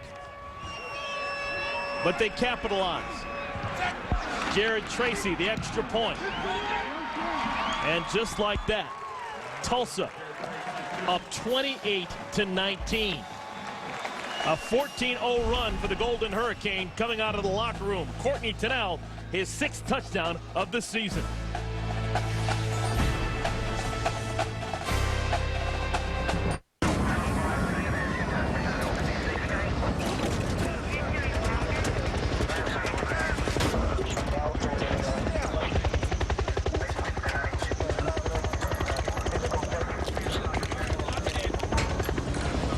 The best way to survive an accident is to avoid one altogether. The 2009 RX, offering 14 actively safe features. Well, when you come into Fidelity for guidance, you talk about your goals, review your investments, and then you get a strategy. Right. And you get account updates to help keep you on track. Or have it all managed for you with Fidelity Portfolio Advisory Service. Yeah, and all this comes with Fidelity's 60-year... This telecast is available in high definition. Brought to you by Pioneer's new Kuro. Welcome back, everyone, to the Sooner State. We're in Tulsa, Oklahoma. Tulsa, the lone remaining unbeaten here in the state of Oklahoma. Just a couple of weeks ago, we had 3 unbeatens. Oklahoma Sooners, Oklahoma State Cowboys, and Tulsa all off to great starts here in 2008. Oklahoma State a loser yesterday against Texas. Actually, a lot of people thought they were a winner with how well they played. Onside kick, and it's recovered by Tulsa. There's a flag down on the field. There's a flag down on the field, close to where the ball was kicked off. Flag's laying down on the 26-yard line. It was Slick Shelley who came up with the football.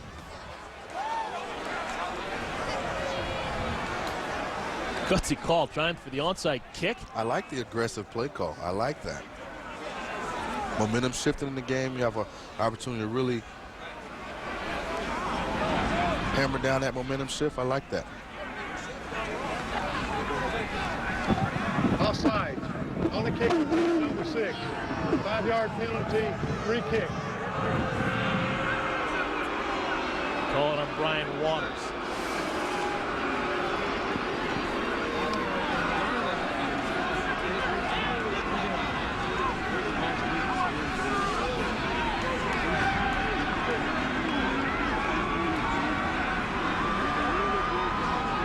And it's just a little early by the upback right here. He crosses that line just a little bit before the ball is kicked. Actually, good call by the referee. Yeah, that was James Lockett, linebacker for Tulsa.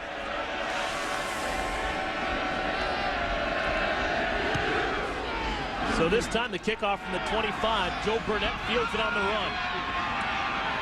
Burnett Still on his feet, brought down at the 38-yard line. Let's head back to the studio for Sports Center right now. Here's Matt Weiner. All right, Eric, the Super Bowl champion Giants saved their best for last today in Pittsburgh. The G-Men scored their lone touchdown with just more than 3 minutes left to beat the Steelers 21-14. And no major changes at the top of the new BCS standings. Top 5 remains the same. Number 3, Penn State's win over Ohio State helped the Lions close the gap on number 2, Alabama. By the way, Game 4 of the World Series, 6-2 Phillies headed to the 7th. Thank you, Matt. Big possession here for UCF. Bryn Harvey swarmed and brought down.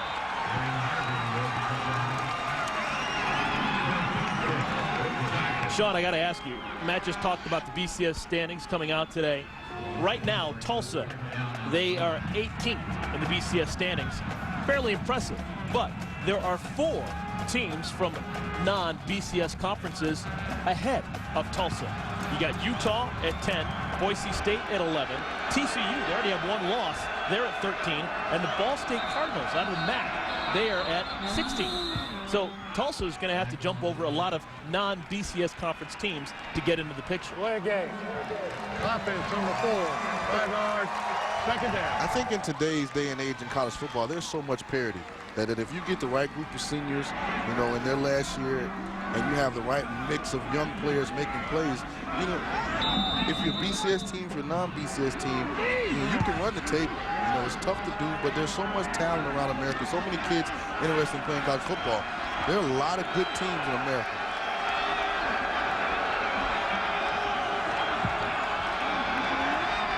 Calabrese wants to throw on second down. And he's brought down at the 36-yard line. In case you haven't seen the updated BCS standings, last week, Ball State, they were 20th. Ball State has actually jumped over Tulsa. They now have gone from 20th to 16. That's why we're talking about 4 different non-BCS conference teams ahead of Tulsa. And to me, it's a little bit odd considering that Tulsa plays in Conference USA, which historically has been one of the stronger non-BCS conferences. Third down, Calabrese wants to throw. Rifles it incomplete. Looking for Kamar Aiken. Roy Roberts on the defense, and the punt team will have to come on. And you can feel the momentum in the game shifting a little bit more towards this Tulsa Golden Hurricane team. And I think more important than them, they have to get the win today, but I think they have to visually be impressive also, because this may be one of the few times that America actually gets to see them play on national TV.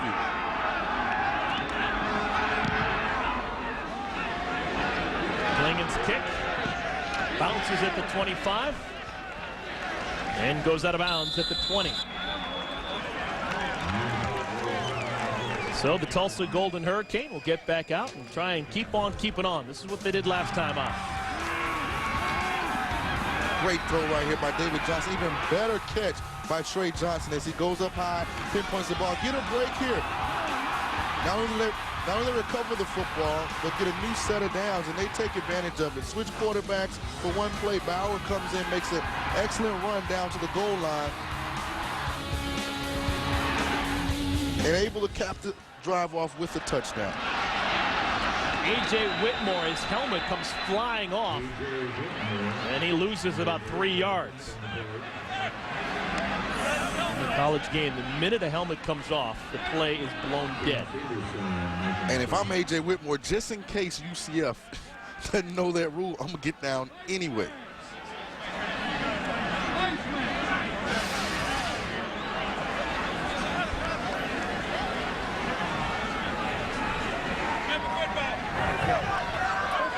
There's Bruce Miller ripped the helmet off. Defense number 54, 15 yards from the previous spot, automatic first down. I think they may have had the wrong number. That looked to be 49, Bruce Miller, who tackled Whitmore high and had the helmet pop off. Yeah, they called it on 54, Chance Henderson, but I believe it was on 49, Bruce Miller. Will benefit the Community Food Bank of Eastern Oklahoma. Yeah, it's going to be 15 yards, no matter how you slice it. So, Sean, it's hard to talk about with Tulsa and their quick offense, but I think it needs to be said. Should Tulsa be upset? What else do they have to do? They're undefeated. They're leading the nation in points scored per game and total yards, yet they're behind 4 other teams from non-BCS conferences in the BCS standings. Well, I think the one flaw in the system is that they do the preseason rankings.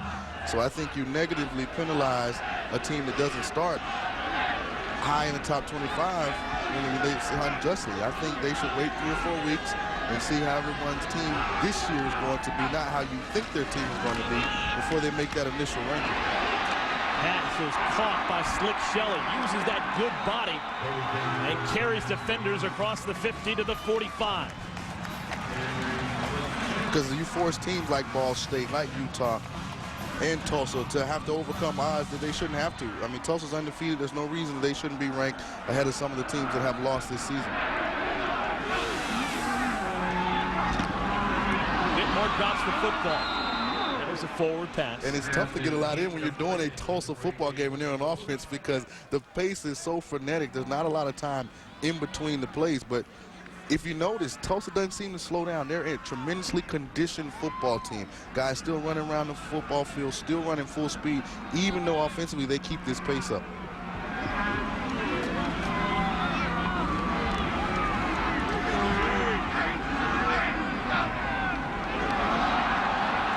Flag flies, free play for Tulsa. And it's incomplete down the right sideline.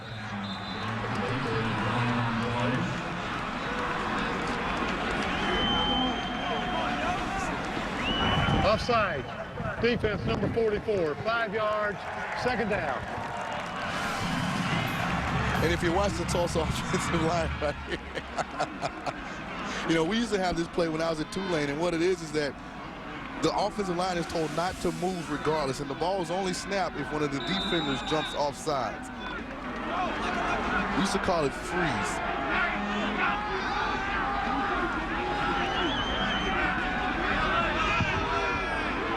On 2nd down out of the gun, David Johnson gets the snap, throws a dart that is almost intercepted. Sharif Rashad diving, trying to make the attempt, and he can't quite hang on. You know, Joe Burnett, we said it all game long, Eric. Joe Burnett is one of the better cornerbacks in America. If I had a choice and I was David Johnson, well, you can't really go to Jonell Neal's side either, because he's pretty good. 2 outstanding cornerbacks in this UCF secondary.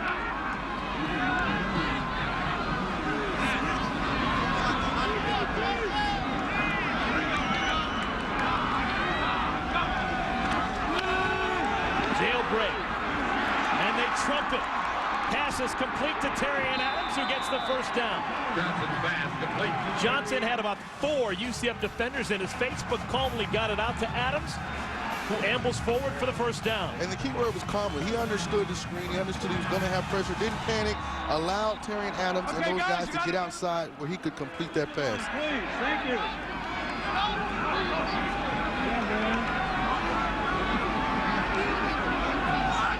A.J. Whitmore in the Wildcat formation takes the direct snap. This is Whitmore through the middle of the line, getting down to the 25-yard line. And one of the tough things about defending this Tulsa offense, it sounds funny, but they grind you down. They put so much pressure on you every snap to almost be perfect defensively because of their athleticism at the skill position, that eventually, just like a team that only runs the football, these small gains start to become bigger and bigger. This is, man, a time-crunching drive for Tulsa. Normally, they just whip through the field and score with under 2 minutes. Not this time around. This is almost a 2-minute drive already. Johnson designed quarterback run. Flag comes down late as he slides down at the 17-yard line.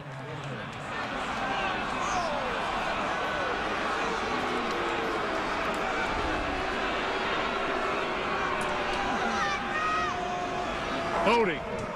Offense number 65, 10 yards, 2nd down. Yeah, so this one goes against the Golden Hurricane. We talk about how important it is to be conditioned. This is the rock. This is what Tulsa brings to every meal, every practice, every game. And right there, the mission statement, it says we will be the hardest working, most disciplined, best conditioned football team in America. It's important to them. You win games around here with conditioning. when you're going to play at this pace on offense, you have to be in shape. Sean Griswold, strength and conditioning coach here at Tulsa University, does an outstanding job of pushing these players and making them buy into the fact that conditioning is important.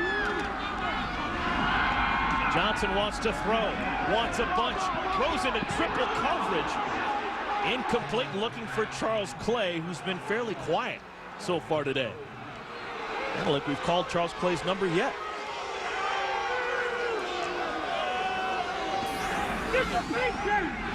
You talked about it earlier, Sean. Everyone talks about Tulsa and their great offense.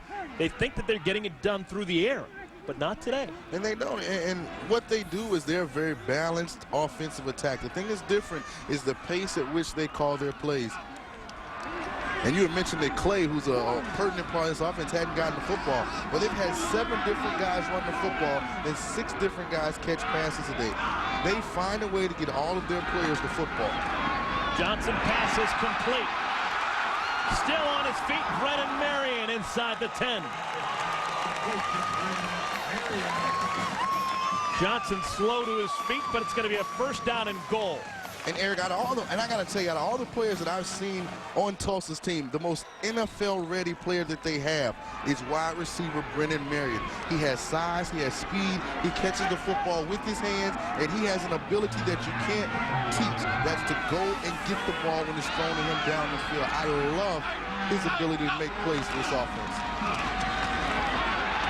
Johnson,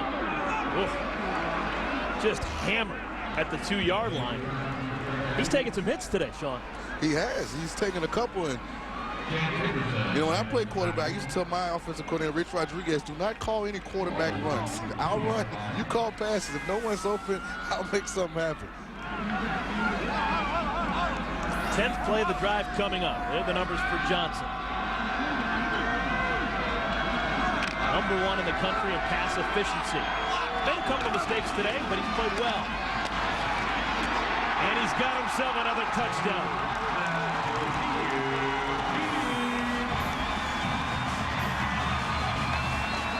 This third quarter has belonged to the Tulsa Golden Hurricane. Their third touchdown of this quarter.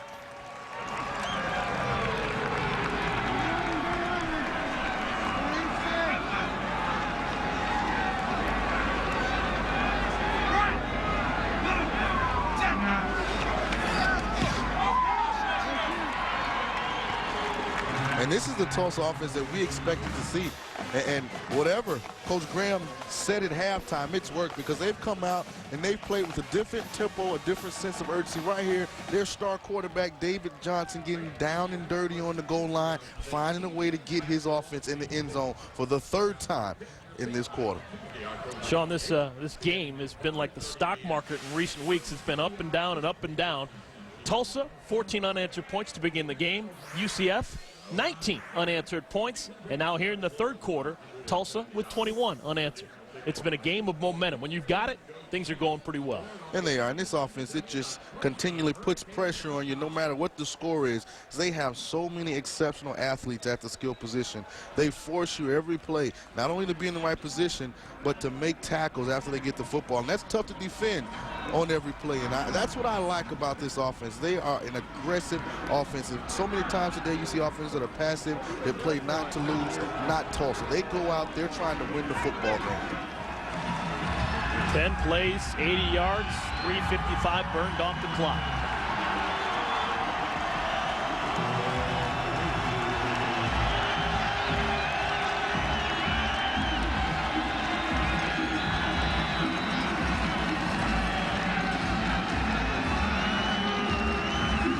Jared Tracy earns a scholarship just on kickoffs alone. This guy had to kick off 11 times in the game last week against Utah. This boot is high and short. Taken by one of the upbacks who calls for a fair catch. And UCF will start in the 31. Well, this week on Monday Night Football, an AFC South showdown. The Indianapolis Colts trying to save their season. They're at 3 wins and 3 losses. They're taking on the only remaining undefeated team in the NFL, the Tennessee Titans. Monday Night Football on ESPN at 8:30 Eastern. Coverage begins at 7 Eastern with Monday Night Countdown delivered by UPS. Peyton Manning a little bit off his game this year. Is that safe to say, Sean? Well, he had off-season knee surgery, and it's been slow recovery for him as he's come back. But you can see that he's getting better and better. The time is returning to that offense. Indianapolis will be there at the end of the day. Calabrese takes a tough shot as he gets out close to the 40-yard line. Who's the best Manning in the family nowadays? Well, you can't. You've got to go with Peyton because he's consistently done it. But Eli is playing at a high level this year. I said in the preseason that I thought he'd be in the running for MVP of the league, and so far he's made me look good. You always look good, just look a little bit better. That'll do it for the third quarter. Look at the Tulsa Golden Hurricane. They sprint, make an absolute beeline as an entire unit as they get ready for quarter number 4. They're feeling good about themselves here in Tulsa. 21 unanswered points for the Golden Hurricane. They're 15 minutes away from going to 8-0.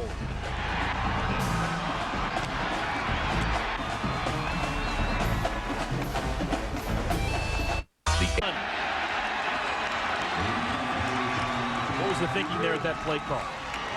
Well, you hope that you catch Tulsa in some kind of prevent defense, and maybe Rob Calabrese can get you 10 or 12 yards and get it a more manageable third down, but that wasn't what happened.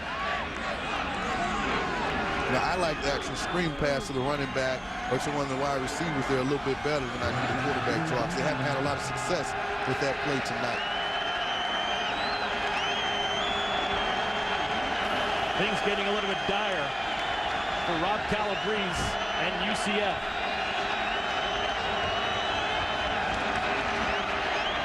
Oh, man.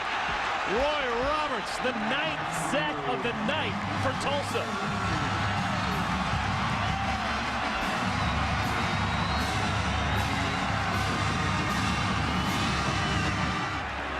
And Tulsa has taken the lock off the gate and let the Bulls run. Every blitz that they have defensively, they've brought at this freshman and been extremely successful.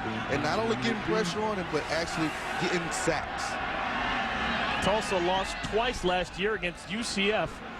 They're taking some frustration out this evening.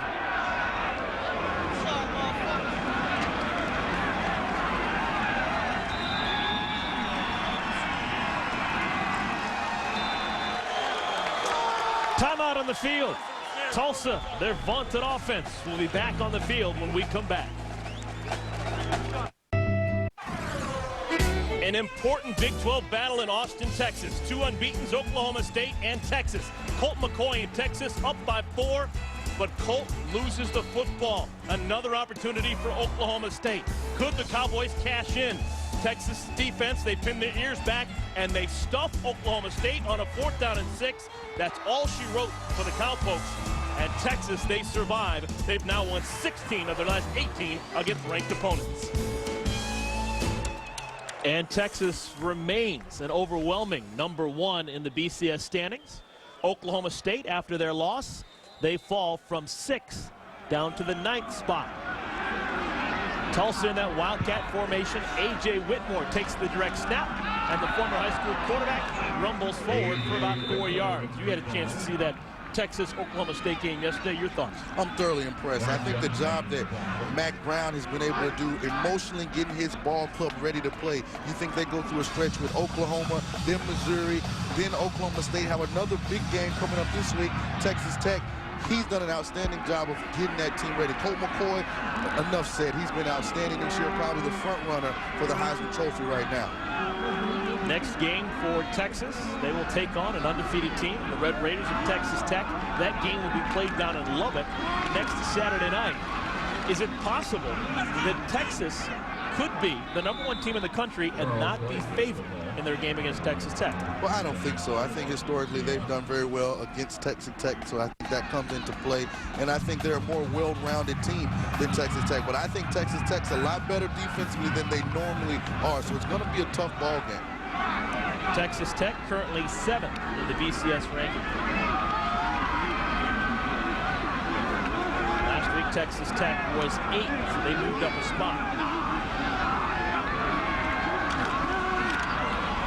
David Johnson wants to throw. It is caught by Trey Johnson inside the 15, but a flag is down on the field. A flag is down in the defensive secondary. It went up fairly quickly as this play started to develop. The thing I like about this receiving core, and I said it earlier about Brennan Marion, and it applies to Trey Johnson here as he goes to the sideline. They don't panic. Eric, David Johnson throws them deep balls. They don't panic. They trust their route. They trust their quarterback.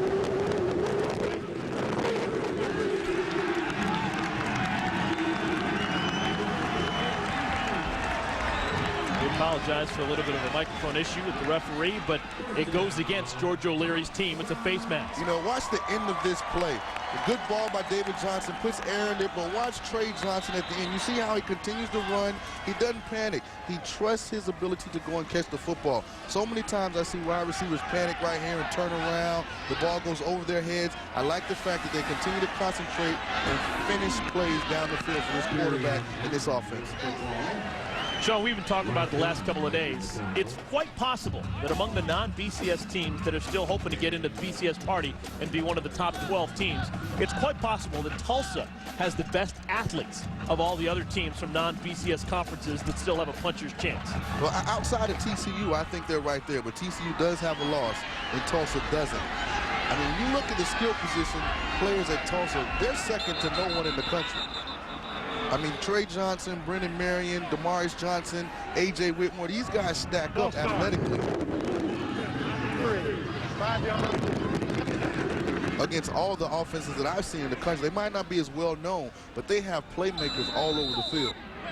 In case you missed it, Todd Graham's team looking for an impressive win today because they are currently behind 4 other non-BCS teams in the BCS standings. They're undefeated, they're leading the country in scoring per game, and yards per game, yet they're behind Utah, Boise State, TCU, and Ball State in the BCS standings. Dangerous pass. Well, I think the advantage that Tulsa has if they're able to run the table is that they have a conference championship game. So if they go undefeated, they'll be 14-0. And I just don't see how you can keep a team that's won 14 games outside of a BCS. You played in Conference USA. It was a little bit different during your days at Tulane. In your eyes, how does Conference USA stack up with the Mountain West, with the WAC, with the Mid-American Conference? Well, I think from a skill position standpoint, they're better. I think the teams are deeper. I think they have better athletes overall. And I think there's more competition within the conference. I mean, there are some great players that have come out of Conference USA. You think about Matt Forte, Chris Johnson, Brandon Marshall, Asante Samuel, Dante Culpepper. Into the end zone.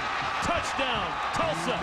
Freshman Demarius Johnson. And it looks like David Johnson, Demarius Johnson trying to add themselves to that list. But the talent is deep, and it's been here, and it's going to continue to be here because there's some great institutions in Conference USA, and they're doing the things necessary facility-wise to stay up with the rest of America on the college football scene. Johnson and Johnson combining on that score. The second half has been all Tulsa. And the freshman from Destrehan, Louisiana, Demarius Johnson, had an outstanding game today. I've got a stat that's going to blow your mind. With that touchdown, the Tulsa Golden Hurricane have scored touchdowns in 31 of the 32 quarters they have played so far this year. They've scored in all 32 quarters. Johnson to Johnson, and this is that's all over but the shot.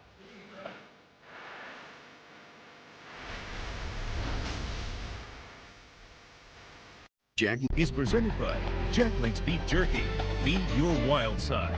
And in part by the new Hyundai Genesis. It all starts with this. Well, they called Tulsa, Oklahoma the oil capital of the world, and the points have just been gushing for the Tulsa Golden Hurricane here in the second half. They have run off, 28 unanswered points after intermission. Todd Graham said something to the fellas in the locker room to get their dander up. Maybe they're a little antsy on national TV tonight. ESPN, only football game on in America, but they've definitely settled down and gotten back to the Tulsa offense. They have a little fun on the sideline too. You got like that. When the big fella's having fun, everything's going good. The dancing bear, Roderick Thomas, getting a shimmy on. By the way, Eric, he's a much better dancer than you. That's yet to be seen.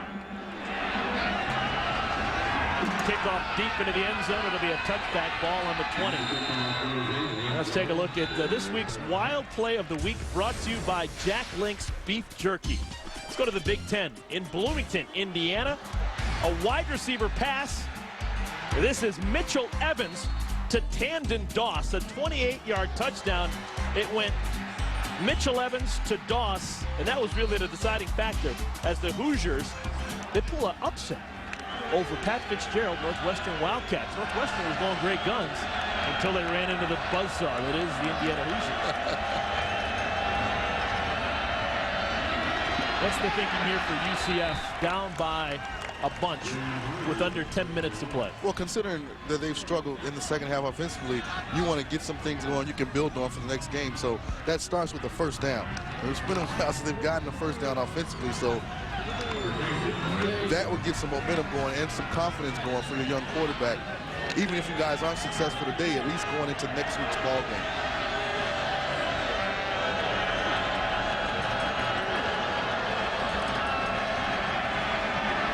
Calabrese goes high and outside, trying to get it to his main man, Brian Waters.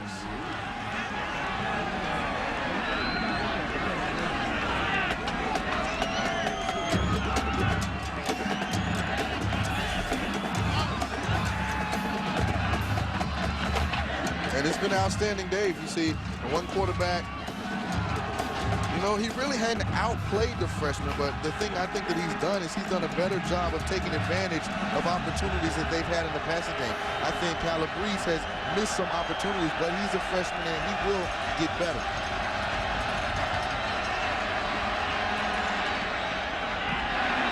Ball skips in front of Waters, and the punt team will have to come on. Those 9 sacks suffered by Calabrese, how many of those were his fault? Well, maybe 1 or 2, but I think defensively, Tulsa's done a good job of coming up with a package. Defensive coordinator Keith Patterson, he's found a way, and that's the head coach, Coach Graham. They found a way with that 3-3-5 to come up with a myriad of blitz looks, especially against a team like UCF that'll get pressure on their quarterback. They've done a good job with it this evening. Blake Klingen's punch is going to be down at about the 48-yard line. Great starting field position for Tulsa.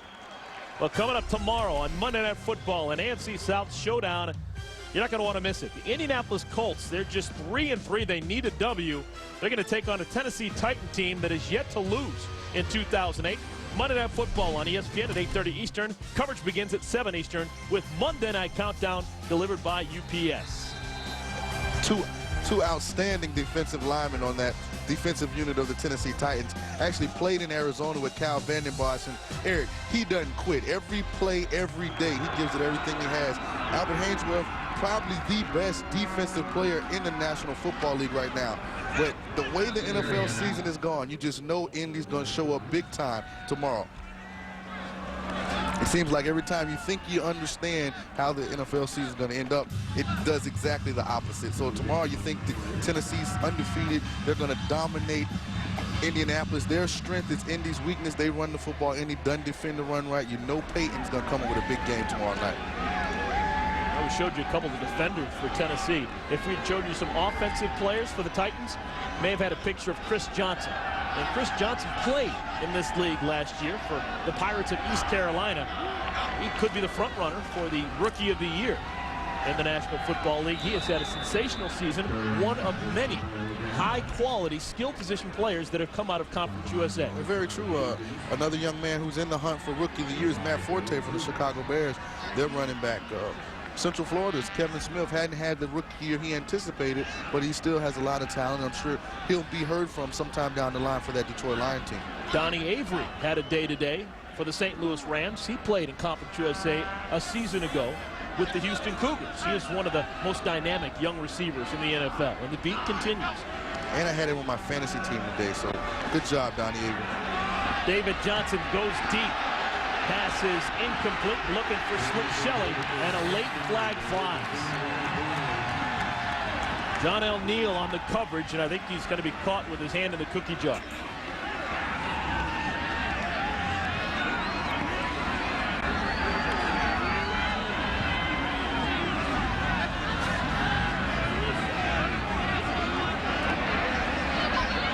Pass interference. Defense.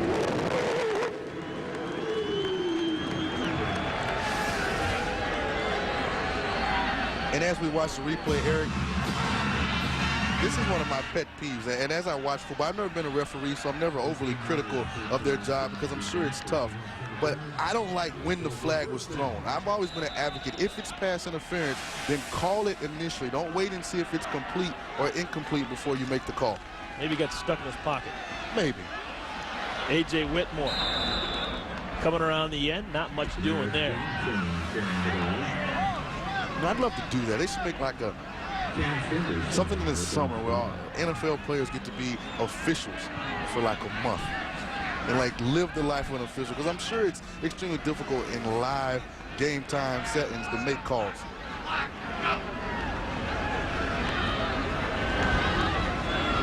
Think a lot of guys want to do that? Put a whistle around their neck? Depending on what they're paying. I don't think a lot of guys are going to take a pay cut.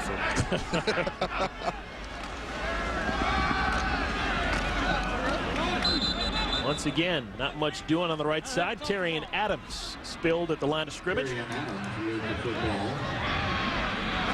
How much contact did you have with officials when you were playing? You talk them up? You know, I tried to be their friend. I tried to get them on my side, so maybe if it was a close call, it'd go for me. Did you know their names?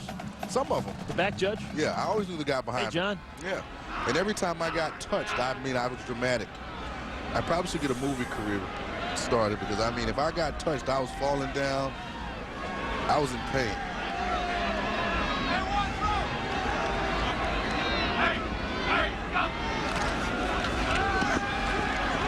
Johnson steps up. There's a flag on this play. You know, because Eric, Adams is pushed out of bounds. Outside of a great offensive line, that referee's a quarterback's best friend.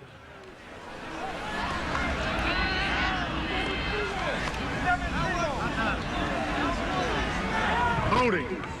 Offense number 70. 10 yards. Third down. And in case you're wondering, it looks as if David Johnson at Tulsa, they're going to move to 8-0. Their next game, they're going to take on the Arkansas Razorbacks out of the SEC. Arkansas not having a great year this year, but still, it's an SEC team that Todd Graham's bunch left to go up against. Not going to be easy.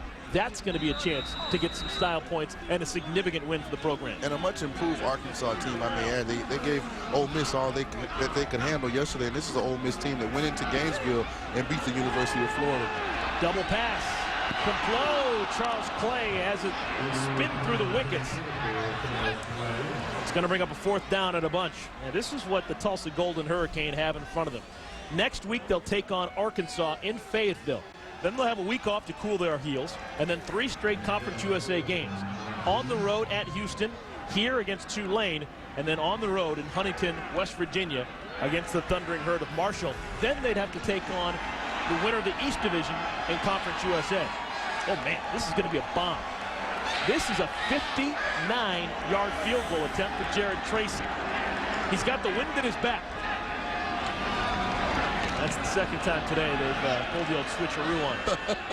They're still terrified about kicking the football to Joe Burnett. That's the reason why they're doing it. They get you every time, Eric. I want to see a 59-yard field goal. Timeout on the field. 5 minutes and change remaining in this one. A classic Big Ten defensive battle. Penn State and Ohio State in Columbus. Fourth quarter, Ohio State up by 3, but their freshman quarterback, Terrell Pryor, fumbles it. Penn State, they jump on it. Backup quarterback, Pat Devlin, replacing an injured Darrell Clark. He sneaks across for the go-ahead score for the Nittany Lions, trying to hold on. They get pressure on the freshman quarterback, Pryor. He throws it up for grabs, less than a minute to play. Penn State, they pick it off, and that is all she wrote for Ohio State. Penn State, their first win in Columbus in 30 years. And I think it's fair to say that outside the state of Ohio, not too many people are weeping over Ohio State being out of the national championship picture. It's the Ohio State. You know, Tulsa still with BCS dreams. Currently 18th in the BCS standings, up big on UCF, 5 minutes to play. New quarterback in the game. This is Michael Greco. Oh, man, stays on his feet for a while, but is hammered down at the 12-yard line. This is Michael Greco, redshirt junior from Fort Lauderdale, Florida. Began his career playing for the Wolfpack of North Carolina State, played junior college ball in Mississippi. This is his second season in Orlando playing for UCF. He was hurt against Boston College after starting the first 3 weeks of the season. He's been the backup each of the last 4 games. I guess now would be a good time to get final thoughts on what you saw out of Rob Calabrese, the starter today. Well, I saw some positive things. You know, he's a freshman quarterback, so of course you know that there are going to be some bumps in the road, but he has a live arm. I think he's an above-average athlete. He has good size.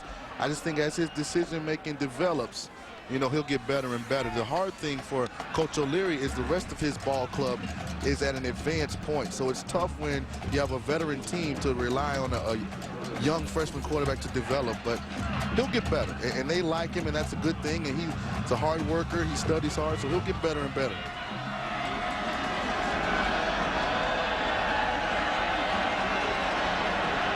Brandon Davis checks into the game for the first time as the tailback behind Greco.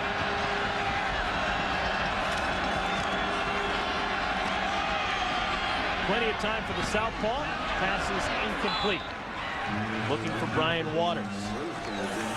Sean, let's finish off that thought. We were talking about Penn State and their impressive win over Ohio State in Columbus. They are now 3rd in the BCS standings. Are they a worthy number 3 in your eyes? I think so. I've said since early in the season that I think Penn State's going to play for the national championship. This is the first time in a while that I've saw a Big Ten team that has the depth of athleticism that the Nittany Lions have. So I think they can compete on a national scale, athlete to athlete, with the USCs, with the Alabamas, with those other teams, the Texases that have just athletes all across the board. Remaining games for Penn State. They're off this coming weekend. Then they'll go to Iowa City to take on the Hawkeyes. And then they'll have 2 home games, one against Indiana and one against Michigan State. Remember, the Big Ten does not have a conference championship game. So you'd imagine if they win those 3 games and someone slips up in front of them, either Texas or Alabama, then it's an easy way to the BCS championship game for Penn State. Is that the way you see it as well, or is there a chance that someone could snake on top of it?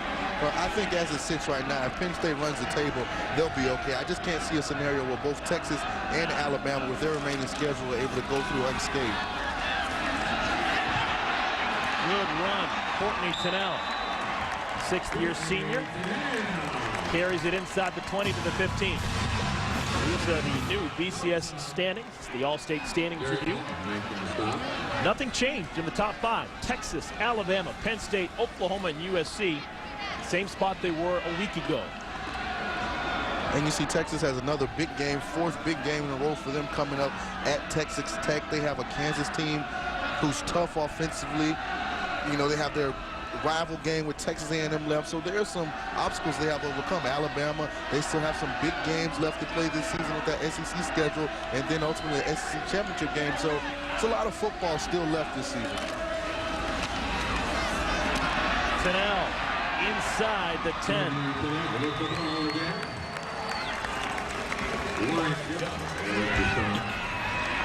But if those 2 teams do run the table, Eric, I think Penn State will ultimately be left out in the cold, because the Big 12 and the SEC are deeper conferences than the Big 10 is. So that will hurt Penn State if Alabama and Texas are able to win their remaining games.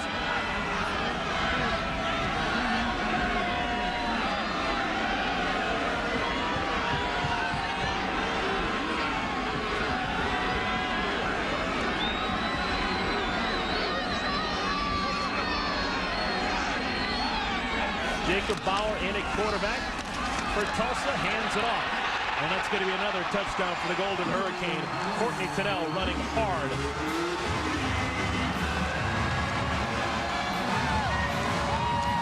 This is the Tulsa team that we expected to see. We didn't get them in the first half, but in the second half, they've been a different club.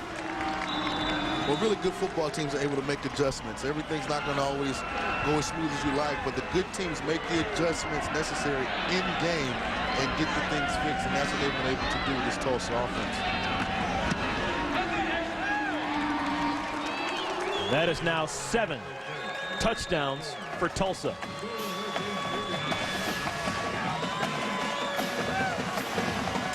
And Neal right here, you see the thing I like about him and the thing I like about all running backs is when they've gained yards after the initial contact, he gets hit almost at the 5-yard line, but carries himself and his defender into the end zone. Tough, hard-nosed run by the Tulsa running back. Coming up next right here on ESPN at Sports Center, John Butchergrass and John Anderson. We will have the latest BCS standings, a recap of all of the day's action in the NFL, and Game 4 of the World Series underway. Philadelphia taking on your Tampa Bay Rays. You're a season ticket holder, right? Yeah. You're one of the 18 season ticket holders coming into the year? I am, and unfortunately, we're not doing so well tonight as last time I checked. It was 8-2, so I'm kind of in a bad mood right now, but this is why I would play 7 games in baseball. You, Dick Vitale, and 18 other your friends, the season ticket holders for the Rays coming into the season. So that everyone knows, Eric is a Cleveland Indians fan. No, not true. And so I think that's a sense of, it might be jealousy. Is that what that is, I'm a Eric? fan of baseball. Okay. Big fan of the game. So then you big fan of the game. You should be in love with the story of the 2008 Tampa Rays. We're from last to first in one season, Eric.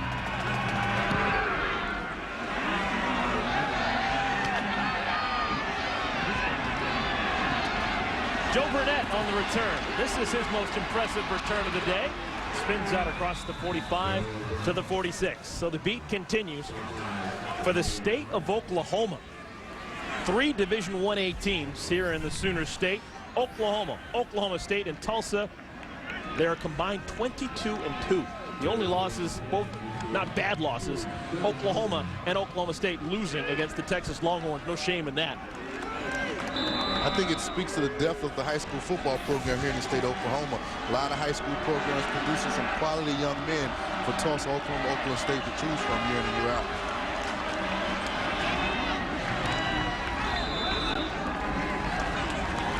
Brandon Davis on James Lockett. Michael Greco still the quarterback in the game for Central Florida. He has been banged up his entire 2 years with the UCF program. He did something yet last year to injure himself, Sean, that I bet you've never done before. In preseason drills, he hurt his chest on his 5th repetition on the bench press, his 5th repetition of 325 pounds. Hurt his pectoral muscle. I was way over 325. That'll be the day. I'm for real. I maxed out at 360. I was strong. You got those short arms, man. It's easier to bench press when you got those gator arms. Hey. No? We're under a minute to play. Let's get final thoughts. UCF, they no longer control their own destiny in Conference USA. Do they still have what it takes to at least make an impressive showing for Georgia Leary? Maybe not this year, but I think they have the nucleus. If they can find some replacement for their secondary players next year to be heard from in years to come, some fine, young, skill position players on offense that'll just continue to get better.